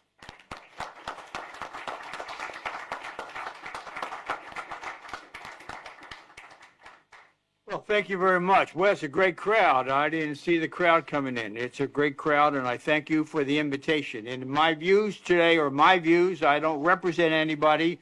I don't lobby. I don't think it's appropriate for former members of Congress or anybody to go lobby for, particularly for countries of particular concern. These are my views. The CPC designation for Nigeria. The CPC designation for Nigeria is a credit. Is a credit to President Trump and Secretary of State Rubio. I want to thank them, and I want to commend Congressman Chris Smith for all the work that he has done on Nigeria for many years. In fact, as he brought this to my attention in my last year of Congress, the Nigerian issue would not even have come to the attention of the entire Congress had it not been for Congressman Smith. Quite frankly, I think Mr. Smith should get the Presidential Medal of Freedom to honor him at the White House. I'm also grateful to the work of Congressman Riley Moore of West Virginia and the work that he has done. And in the Senate, I want to thank Senator Cruz for his efforts to help the people of Nigeria.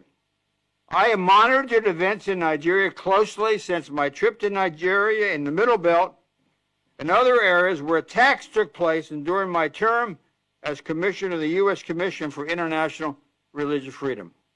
We know and see the reports almost daily of horrific attacks and the killings happening in Nigeria. Tens of thousands of innocent Christians have been murdered in northern Nigeria, and Christians in farming communities continue to be killed. Moderate Muslims also face difficulty. People are dying almost every day, and it seems, unfortunately, to be getting worse, and it has been going on for years. Nigeria has remained among the most dangerous place on earth for Christians, according to Open Doors watch list.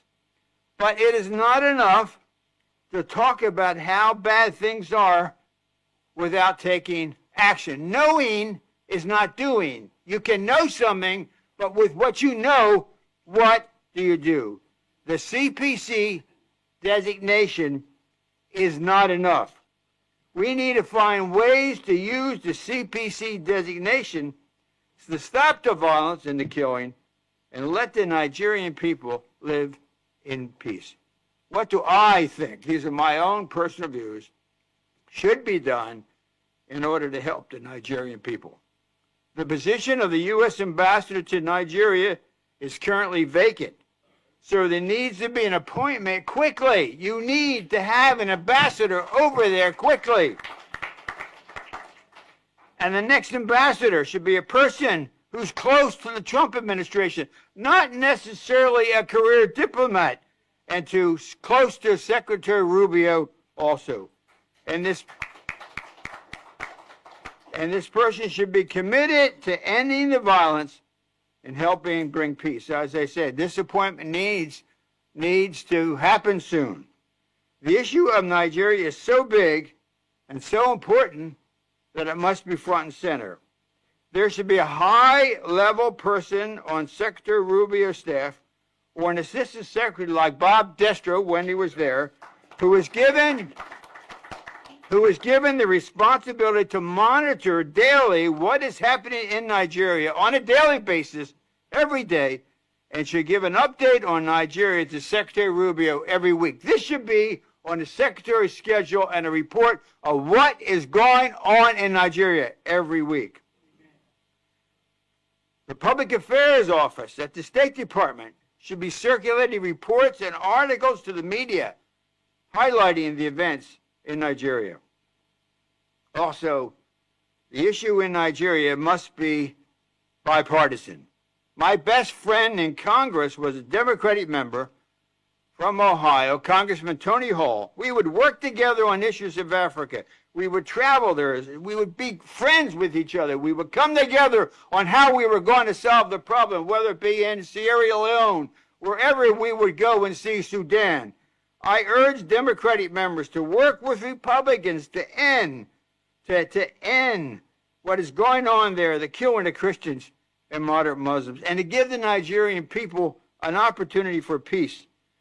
You all, everyone in this room, should urge members of Congress to create a bipartisan Nigeria caucus. There should be a Nigeria caucus up here on Capitol Hill, which meets at least once a month to keep the issue before Congress.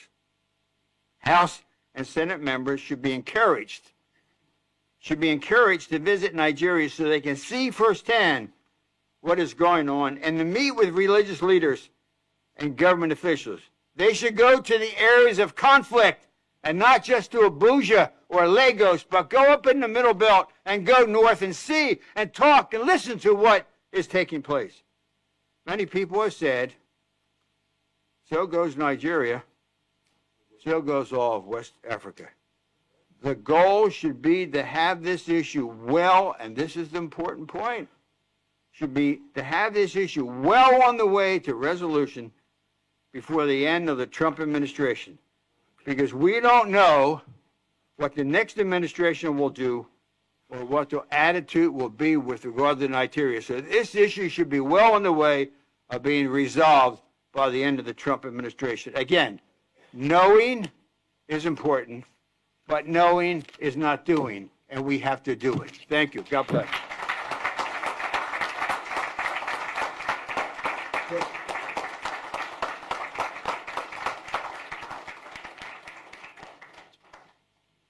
Okay. Leo Terrell, who's going to be my friend, is a fearless civil rights attorney and lifelong defender of the persecuted, the bullied, and the targeters.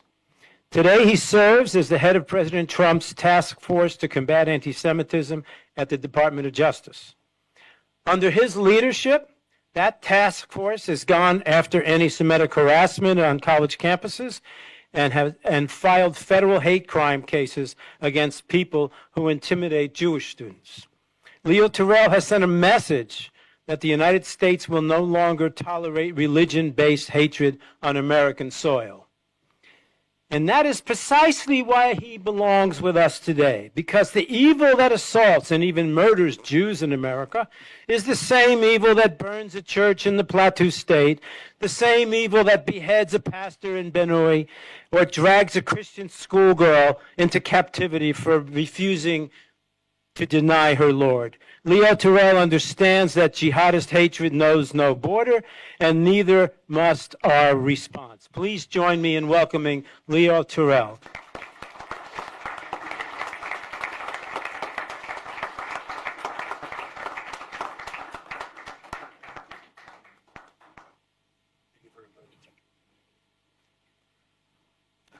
I want to thank you for the opportunity to speak today.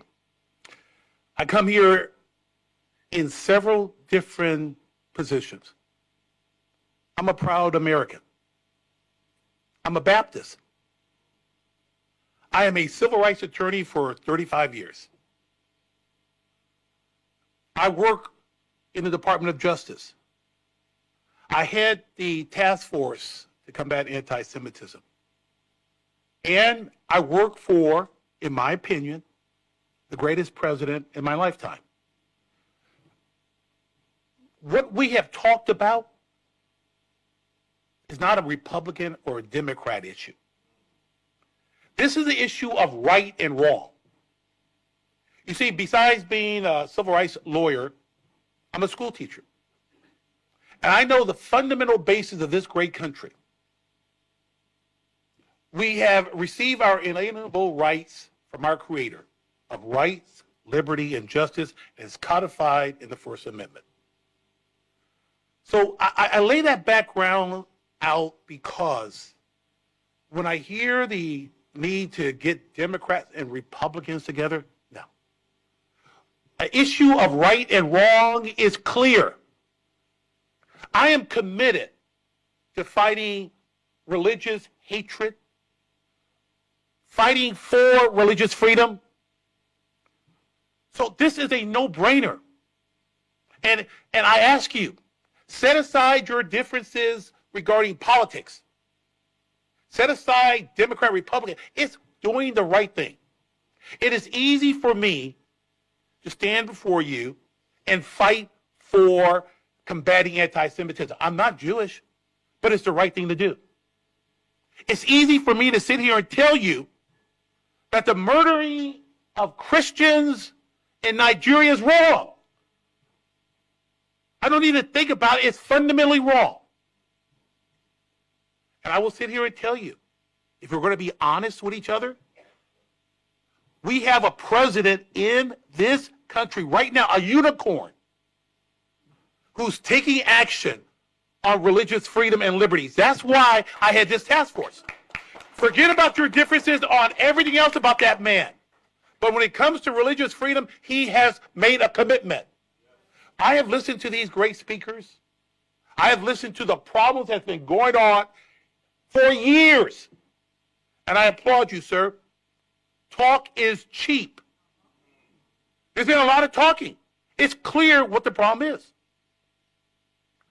This president will take action. This president can take action. And he has demonstrated. What has happened is, year after year after year, you hear speeches about doing something. I'm not a politician. I'm just a person committed as a civil rights attorney for religious freedom and religious liberty. And we need to stop this killing, this genocide. The same way I have the attitude and commitment in my current role as head of the task force to combat anti-Semitism. I have that same commitment to fight Christian murders in Nigeria, any type of religious discrimination, and pursuing religious freedom. So what are we going to do about it? Do we have to hear someone to tell us what is right and wrong? When we know, we see it, it's understood, it's fundamental to this country that religious freedom shall flourish. We have taken that mindset beyond our borders. So I think it amazes me that the discussion is, what are we going to do about it? We have to stop it. And as I sit in this country here today, I look at the absence of this discussion of the issue in Nigeria. The crickets are deafening. And those countries and these individuals in this country who talk about doing the right thing, I don't hear them. I don't want to mention any names. CNN, MSNBC, New York Times. We have an obligation to do something right now. And so I applaud my speaker that was ahead of me. We have the right president. We have the Secretary of State, the right individuals. You have the right guy in the Department of Justice committed to fighting and eliminating genocide. But it takes more than us in this room. We have to expand our base. You know, people always have a hard time understanding why a black Baptist is head of the task force to combat anti-Semitism, because it's the right thing to do. So it's easy to be up here saying we have to stop the genocide in Nigeria because it's the right thing to do. So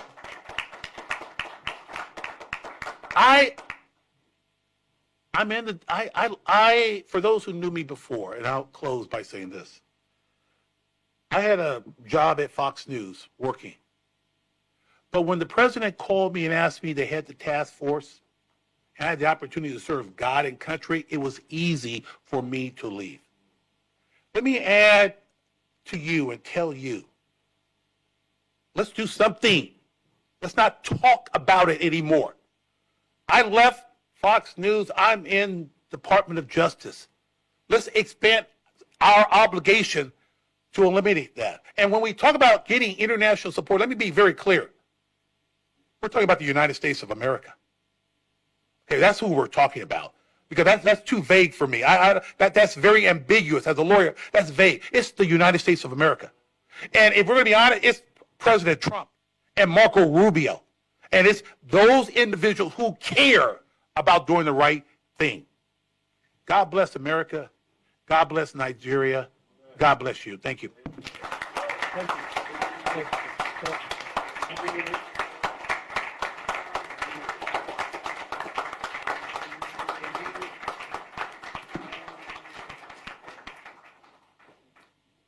Tony Perkins.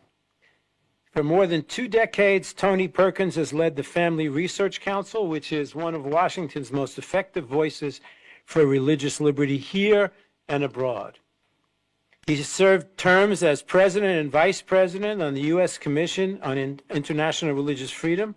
He's testified at Chris Smith's March hearing in 2025 and said that Nigeria is the deadliest place on earth to be a Christian, and he urged the United States to redesignate Nigeria as a country of particular concern. Tony Perkins.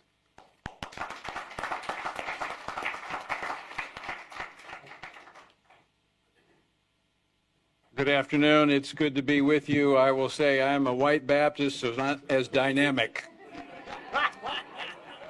I'm working on it, Leo, working on it. I got to get my rhythm down. Stephen asked me to come, and I wear many hats. I served in the United States Marine Corps. I've served in public office. I've been a police officer, served on the Commission on International Religious Freedom, but I've also been a pastor. And one of the things that we can do is understand that what we are facing are the forces of darkness. During my time on the commission, I adopted Leah Sherbu as my prisoner of conscience and prayed for her every morning and met with her family, and I have advocated for her before Congress. And I am grateful for Frank Wolf for the work that he has done for decades on behalf of the persecuted, and echo his comments on Chris Smith, who I was with yesterday. During President Trump's first administration, we were successful in working with Secretary Pompeo when I was chairman of the commission to get Nigeria for the first time designated, only to have it reversed by the last administration. And we were very close to having a special envoy being designated for Nigeria, and that was stopped after the election. But we have to understand the spiritual darkness and the forces that are at play. And so I take nothing away from what has been said. I amen everything that has been said. It is America. I thank you for putting a fine point on that. When we talk the international community, it's America. If we lead, some others will follow. Not many, but some will. But it's up to America to lead. And I know the world is a very dangerous place. There's a lot happening in the world. But to Frank's point that every time I've met with him back, even when he was in Congress, he would ask me the question, where's the church? So that's why I'm here. And Stephen has asked me to come. And that's the aspect that I want to focus on. You know, in recent years, the situation facing Christians in Nigeria has moved beyond those isolated incidents to a sustained pattern of violence that now demands our attention, not only as policymakers, but as believers and as people of faith. You know, we gather here today at the U.S. Capitol, which is an emblem of hope and freedom for people around the world. But we're here not just to discuss a geopolitical issue, but to recognize that there is a human and a spiritual crisis in Nigeria. It's all across various parts of Nigeria, particularly in the Middle Belt, the northern regions. Christian communities being targeted by militants, including elements associated with the Fulani herdsmen and other extremist groups. Entire villages have been attacked, families have been displaced, churches have been burned, and for many, the simple act of worship has become an act of courage.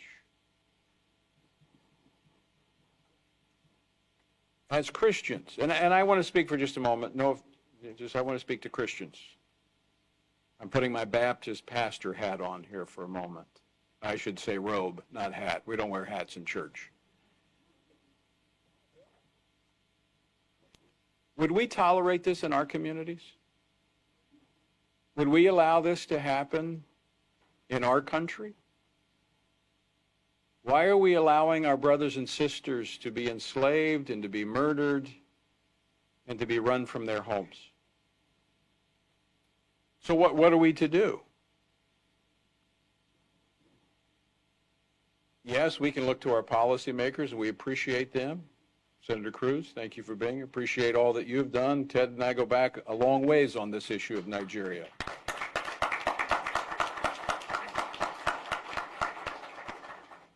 But the church must pray.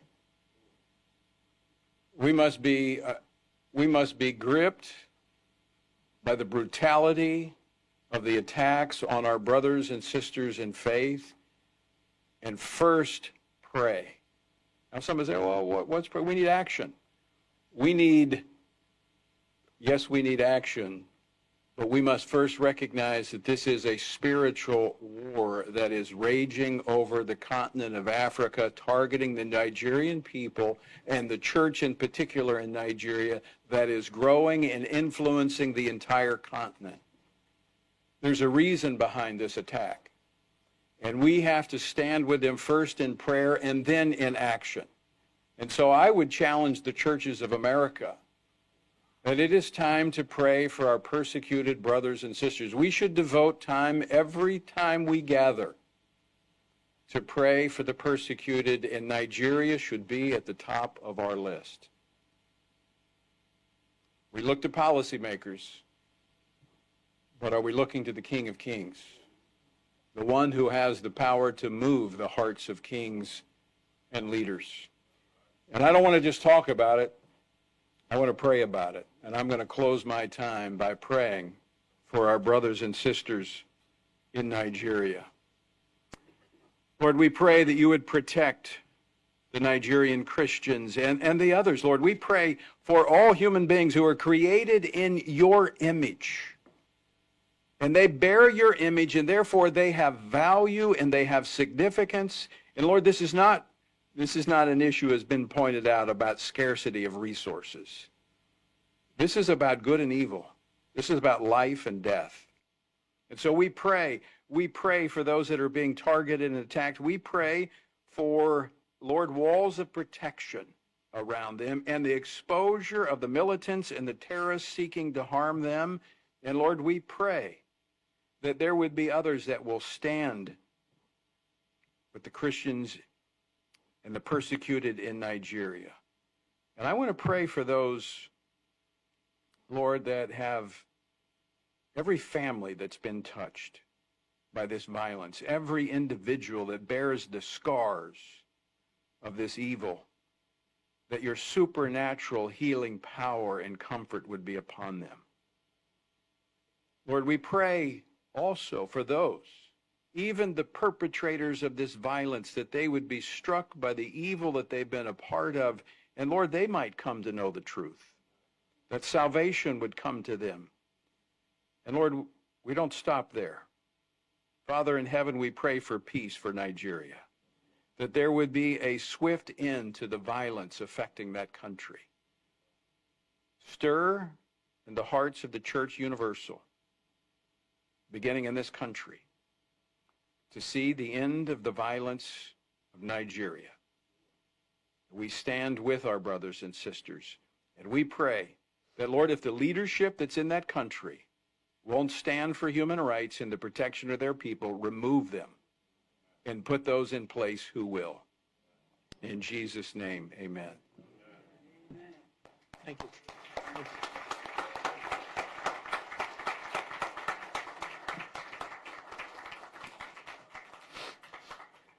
Senator Ted Cruz is a hero to the people of Nigeria, and he is perhaps today's most vocal U.S. lawmaker on Christian persecution in that nation. Let's be clear about something. We all know here there's an elephant in the room, and that is the religious ideology that inspires the jihadists to rape and murder, and it's taboo to mention. Senator Cruz speaks truth to the obfuscators. Just yesterday, he said jihadists have killed 50,000 Christians in Nigeria.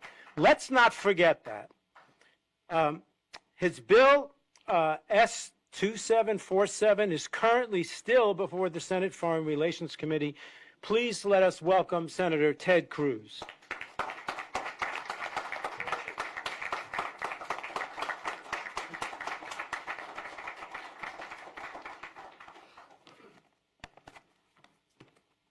Well, thank you very much. Good afternoon. Tony, thank you for that word of prayer. I needed that. I can't speak for anyone else, but I needed that today. Thank you for inviting me to speak with you today. I want to thank the International Committee on Nigeria and the Endowment for Middle East Truth for hosting this critical forum today. The more we work together, the more we gather like this, the more we shine a light on the atrocities happening in Nigeria, the closer we get to resolution. In the Gospel of John, Jesus tells us, if they persecute me, they will persecute you also.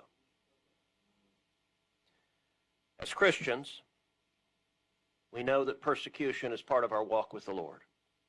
Since the church's founding, Christians around the world have been captured, beaten, and even killed for their faith. I want to begin by taking us back a few weeks to March 29th. Palm Sunday services were held around the world, ushering in the most holy and somber week Christians observe. Believers were united, waving palm leaves and branches, reflecting on when Christ rode into Jerusalem before his betrayal and crucifixion. But in north-central Nigeria, a very different Palm Sunday unfolded. On that single day, 53 Nigerians were murdered in 3 separate killing sprees. And the attackers were all targeting the same thing: Christians.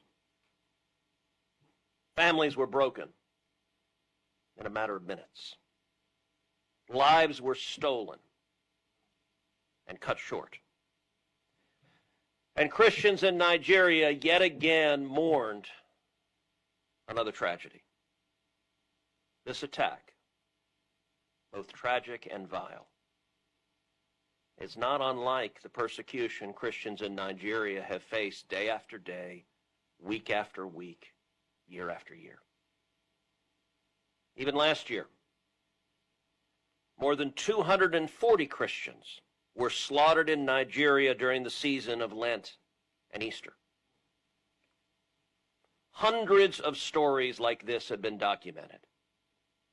and more than 52,000 Christian Nigerians, 52,000, have been murdered since 2009. There is no place on the planet where more Christians are being killed than Nigeria. And these are not isolated incidents, they are part of a pattern. A pattern of targeted violence, systematic intimidation, and a failure, both within Nigeria and across the international community, to condemn and to take meaningful action against these crimes. Boko Haram and other Islamist groups have waged a ruthless insurgency marked by unspeakable brutality. They have burned churches to the ground, abducted and raped women and children, and executed Christians simply for refusing to renounce their faith.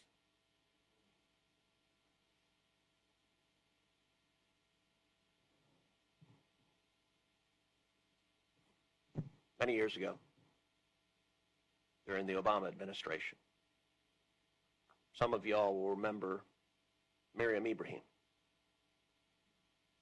Miriam was imprisoned in Sudan.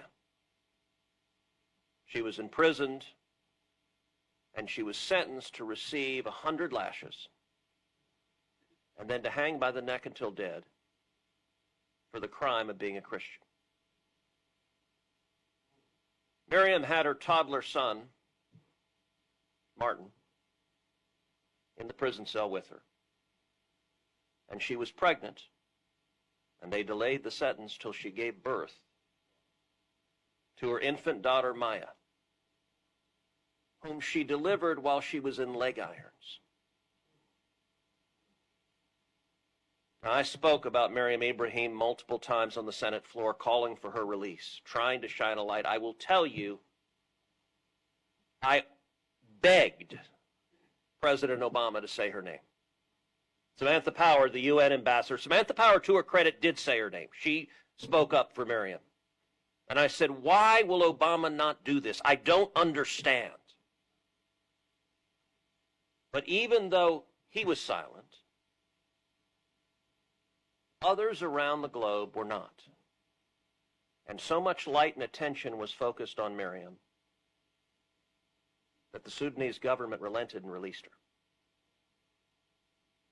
And I actually had the opportunity, Tony brought her to D.C. I had the opportunity to meet her. I'd never met her. She's a little bitty woman. Can't weigh more than 95 pounds. And a quiet woman. And I remember asking her when I met her, look, she was told, we will torture and murder you unless you renounce Jesus. Now, as Christians, we all hope we know what we would do in that circumstance. But I've never faced that. I've never looked in the eyes of my captor who would torture and murder me or murder my children. And I asked her, I said, Miriam, how did you not lose hope?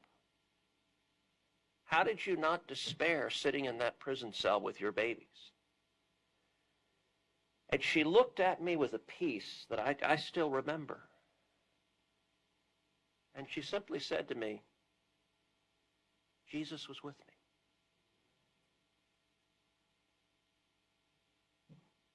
That's powerful.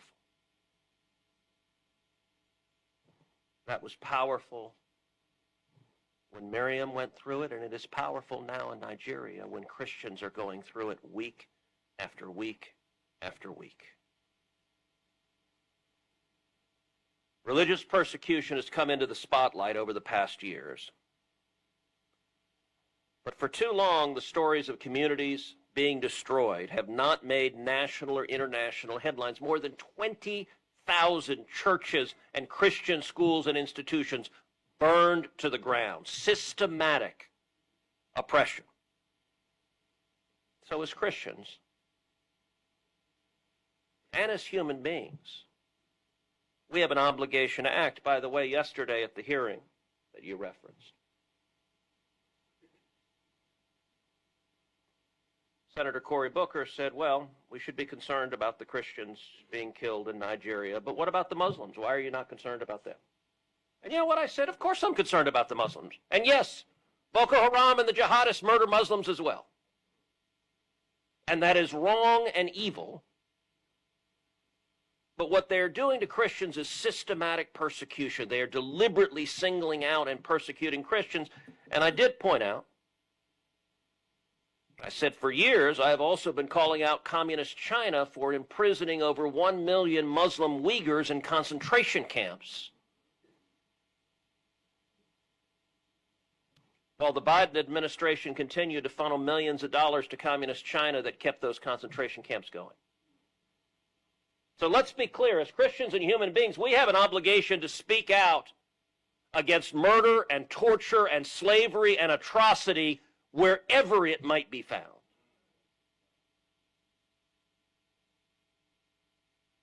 But when Christians are being systematically persecuted,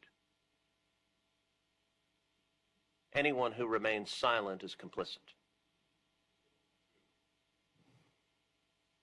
Last year, I introduced the Nigeria Religious Freedom Accountability Act to protect Christians along with other religious minorities facing persecution in Nigeria by holding accountable Nigerian officials who facilitate Islamist jihadist violence and the imposition of blasphemy and Sharia law.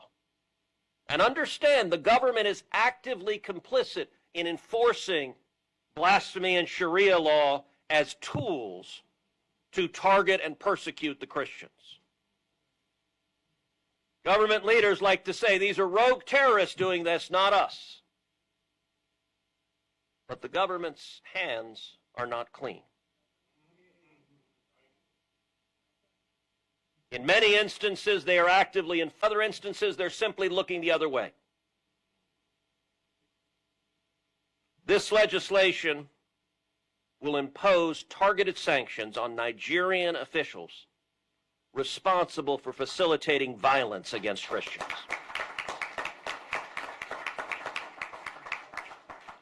Now, I'm very pleased, following my urging, that President Trump followed through and designated Nigeria as a country of particular concern. That was a very important decision the president made.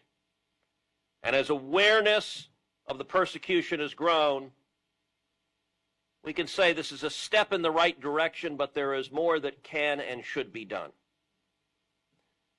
As people of faith, as advocates for human dignity, we are called to something higher. We're called to speak. We're called to act. We're called to pray. Thank you for reminding us of that. And we're called to stand in solidarity with our brothers and sisters who cannot safely stand for themselves. We need to continue shining a light on these atrocities for justice and for an end to persecution, for peace. Forums like this are critical to our shared mission of ending Christian persecution in Nigeria. So I want to thank all of you again. This attention, this light is powerful. Thank you for your work. Thank you for your advocacy. Thank you for standing up for those united to us in faith. I want to leave you with a verse of encouragement from the book of 2 Corinthians. We are hard-pressed on every side, but not crushed. Perplexed, but not in despair. Persecuted, but not abandoned. Struck down, but not destroyed. We always carry around in our body the death of Jesus, so that the life of Jesus may also be revealed in our body. For we who are alive are always being given over to death for Jesus' sake, so that his life may also be revealed in our mortal body. So then, Death is at work in us, but life is at work in you. I look forward to continuing this fight alongside each and every one of you. And may justice prevail. We're going to like this a lot. Okay. Wonderful.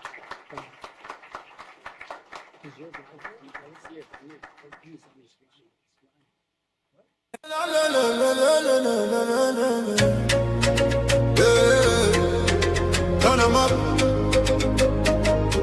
From Biafra land to the whole world. Now who they talk? The voice of Biafra. We know they hide again, we don't show face. True don't wake up in no 50 race. From village squad to overseas, everybody they have frequency. We they stand the dig bar, no shaking. No more silence, we they breaking. From the east side to the diaspora, now we be the real voice of Biafra. Biafra, make them hear us. Biafra, nobody can stop us. Biafra, fire they burn. Anywhere you they make you tune and turn. Signal down strong, we don't reach everywhere. From Africa go Europe, then they hear I'm clear. We they talk truth, we know they fear.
broken land,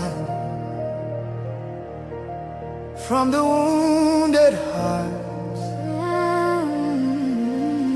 Nigeria, they bleed, people they cry, tears for the ground. Nobody asks why. Over 7,000 souls don't fall every single day. We still there call. Churches burning, hope fading fast.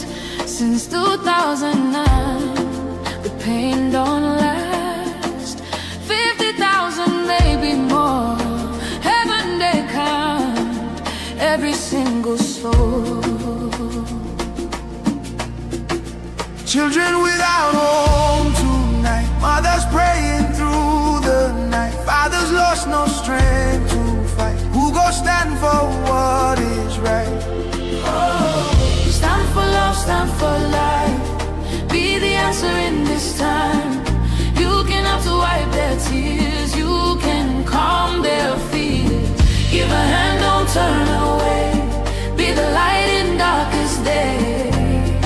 Every little you provide keeps a soul alive.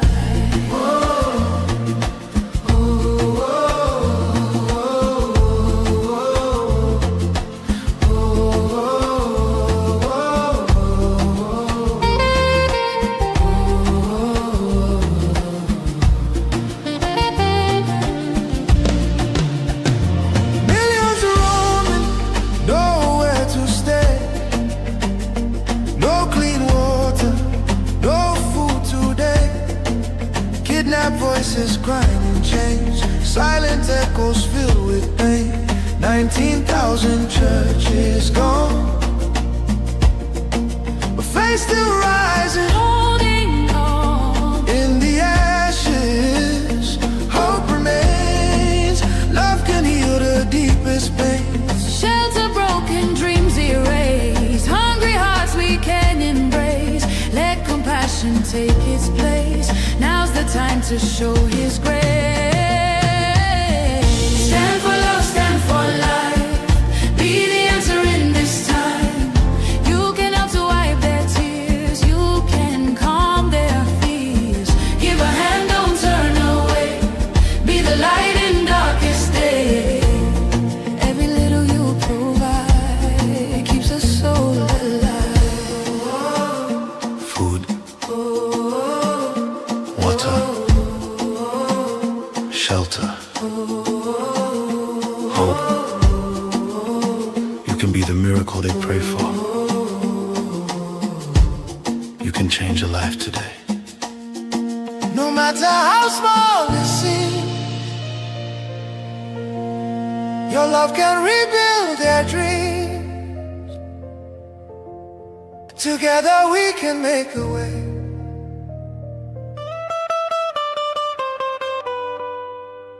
Biafrans, I get better news for you. Make we hear the news. The news be say, we get hope. Yes, so we get hope. For where your hope day, now for Biafra we get hope.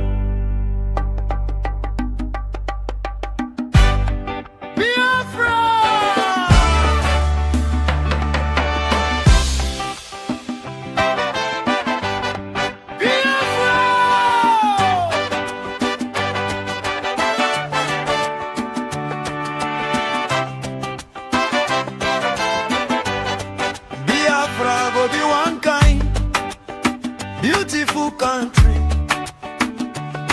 Everybody will be Biafran, go enjoy freedom. Fine, fine country, beautiful nation. With Biafran constitution, everybody go be equal. For Biafran, now one love for everybody. Discrimination no go there for Biafra nation. Whether you be big man, big woman, or you be big politician, Whether you get money or you no get, na the same law go judge every person. Rule of law for Biafra go stand gidigba. Justice no go crooked for anybody. No mago for Biafra law court. Nobody fit play with your right. Nobody go treat you like nobody. No more suffering and smiling. No more fear of Fulani jihadists. For Biafra, your life go get meaning. Our tomorrow go dey shine. Biafra now our only hope. Biafra now our only hope. Biafra now our only hope. Hope for today, hope for tomorrow. No more pain, no more sorrow. Stand up, make we claim our country. Biafra now our only hope. Na Biafra be our home country.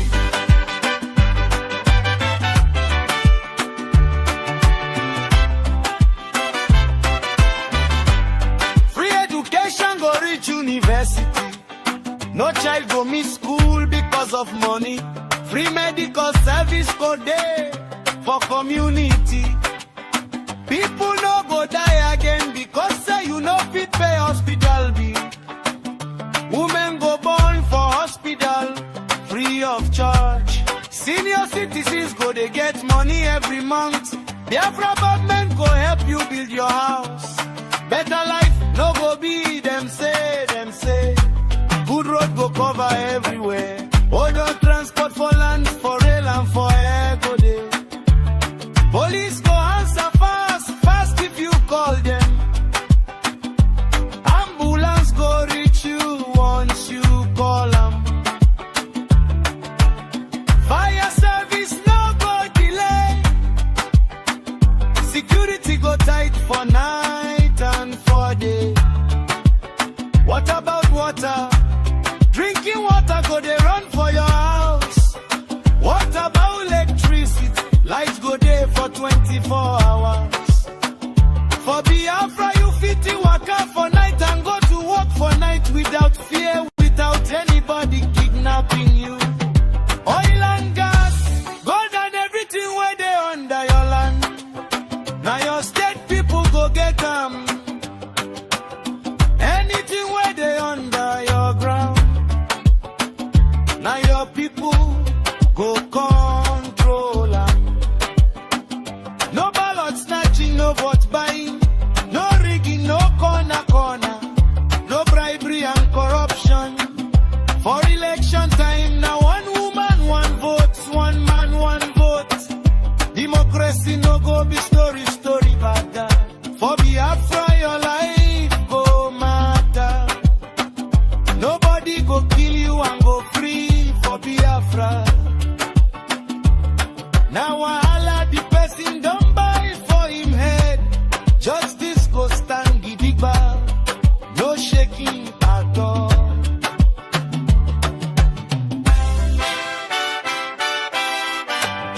Listen well, Biafrans everywhere. Biafrans I say oh yeah. Biafra Republic in exile under the leadership of Prime Minister His Excellency Ogechukwu Nkere. Don't talk and say okay. Biafra government no go gree. Make jihadist terrorists come to Biafra land. That one no fit happen. It no fit happen. It no fit happen at all, at all. Elohim, our God, they give the bam with Biafra. Biafra go be one nation under God. Biafra government don't talk and say,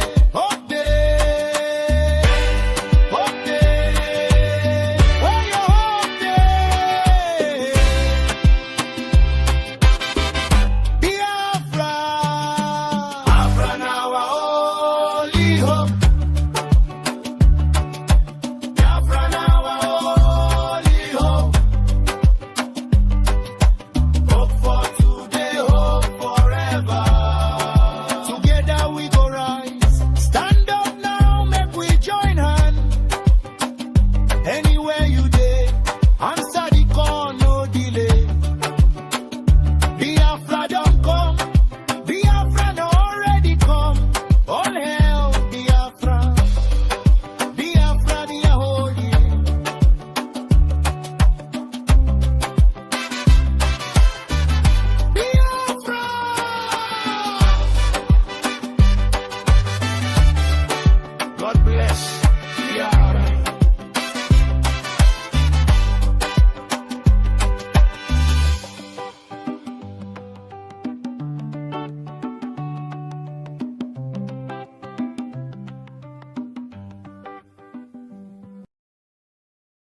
Turn 'em up.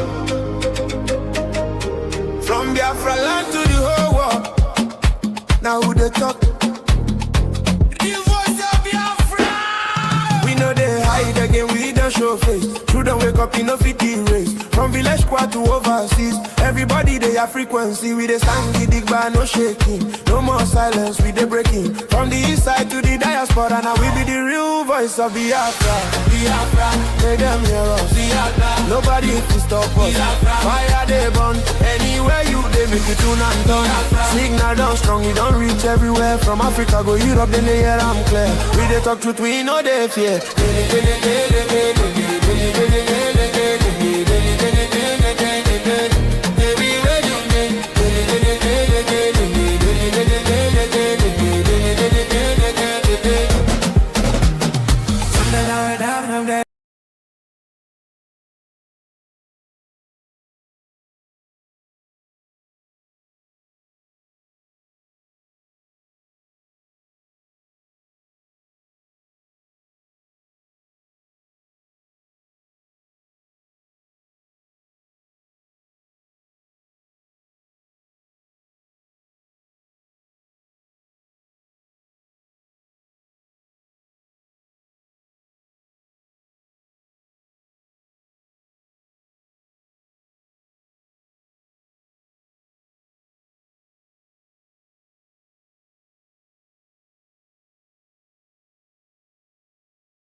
Voice of Biafra,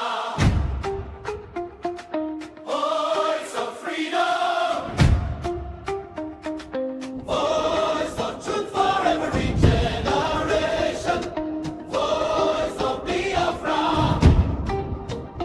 Afro Biafra. From the land of the rising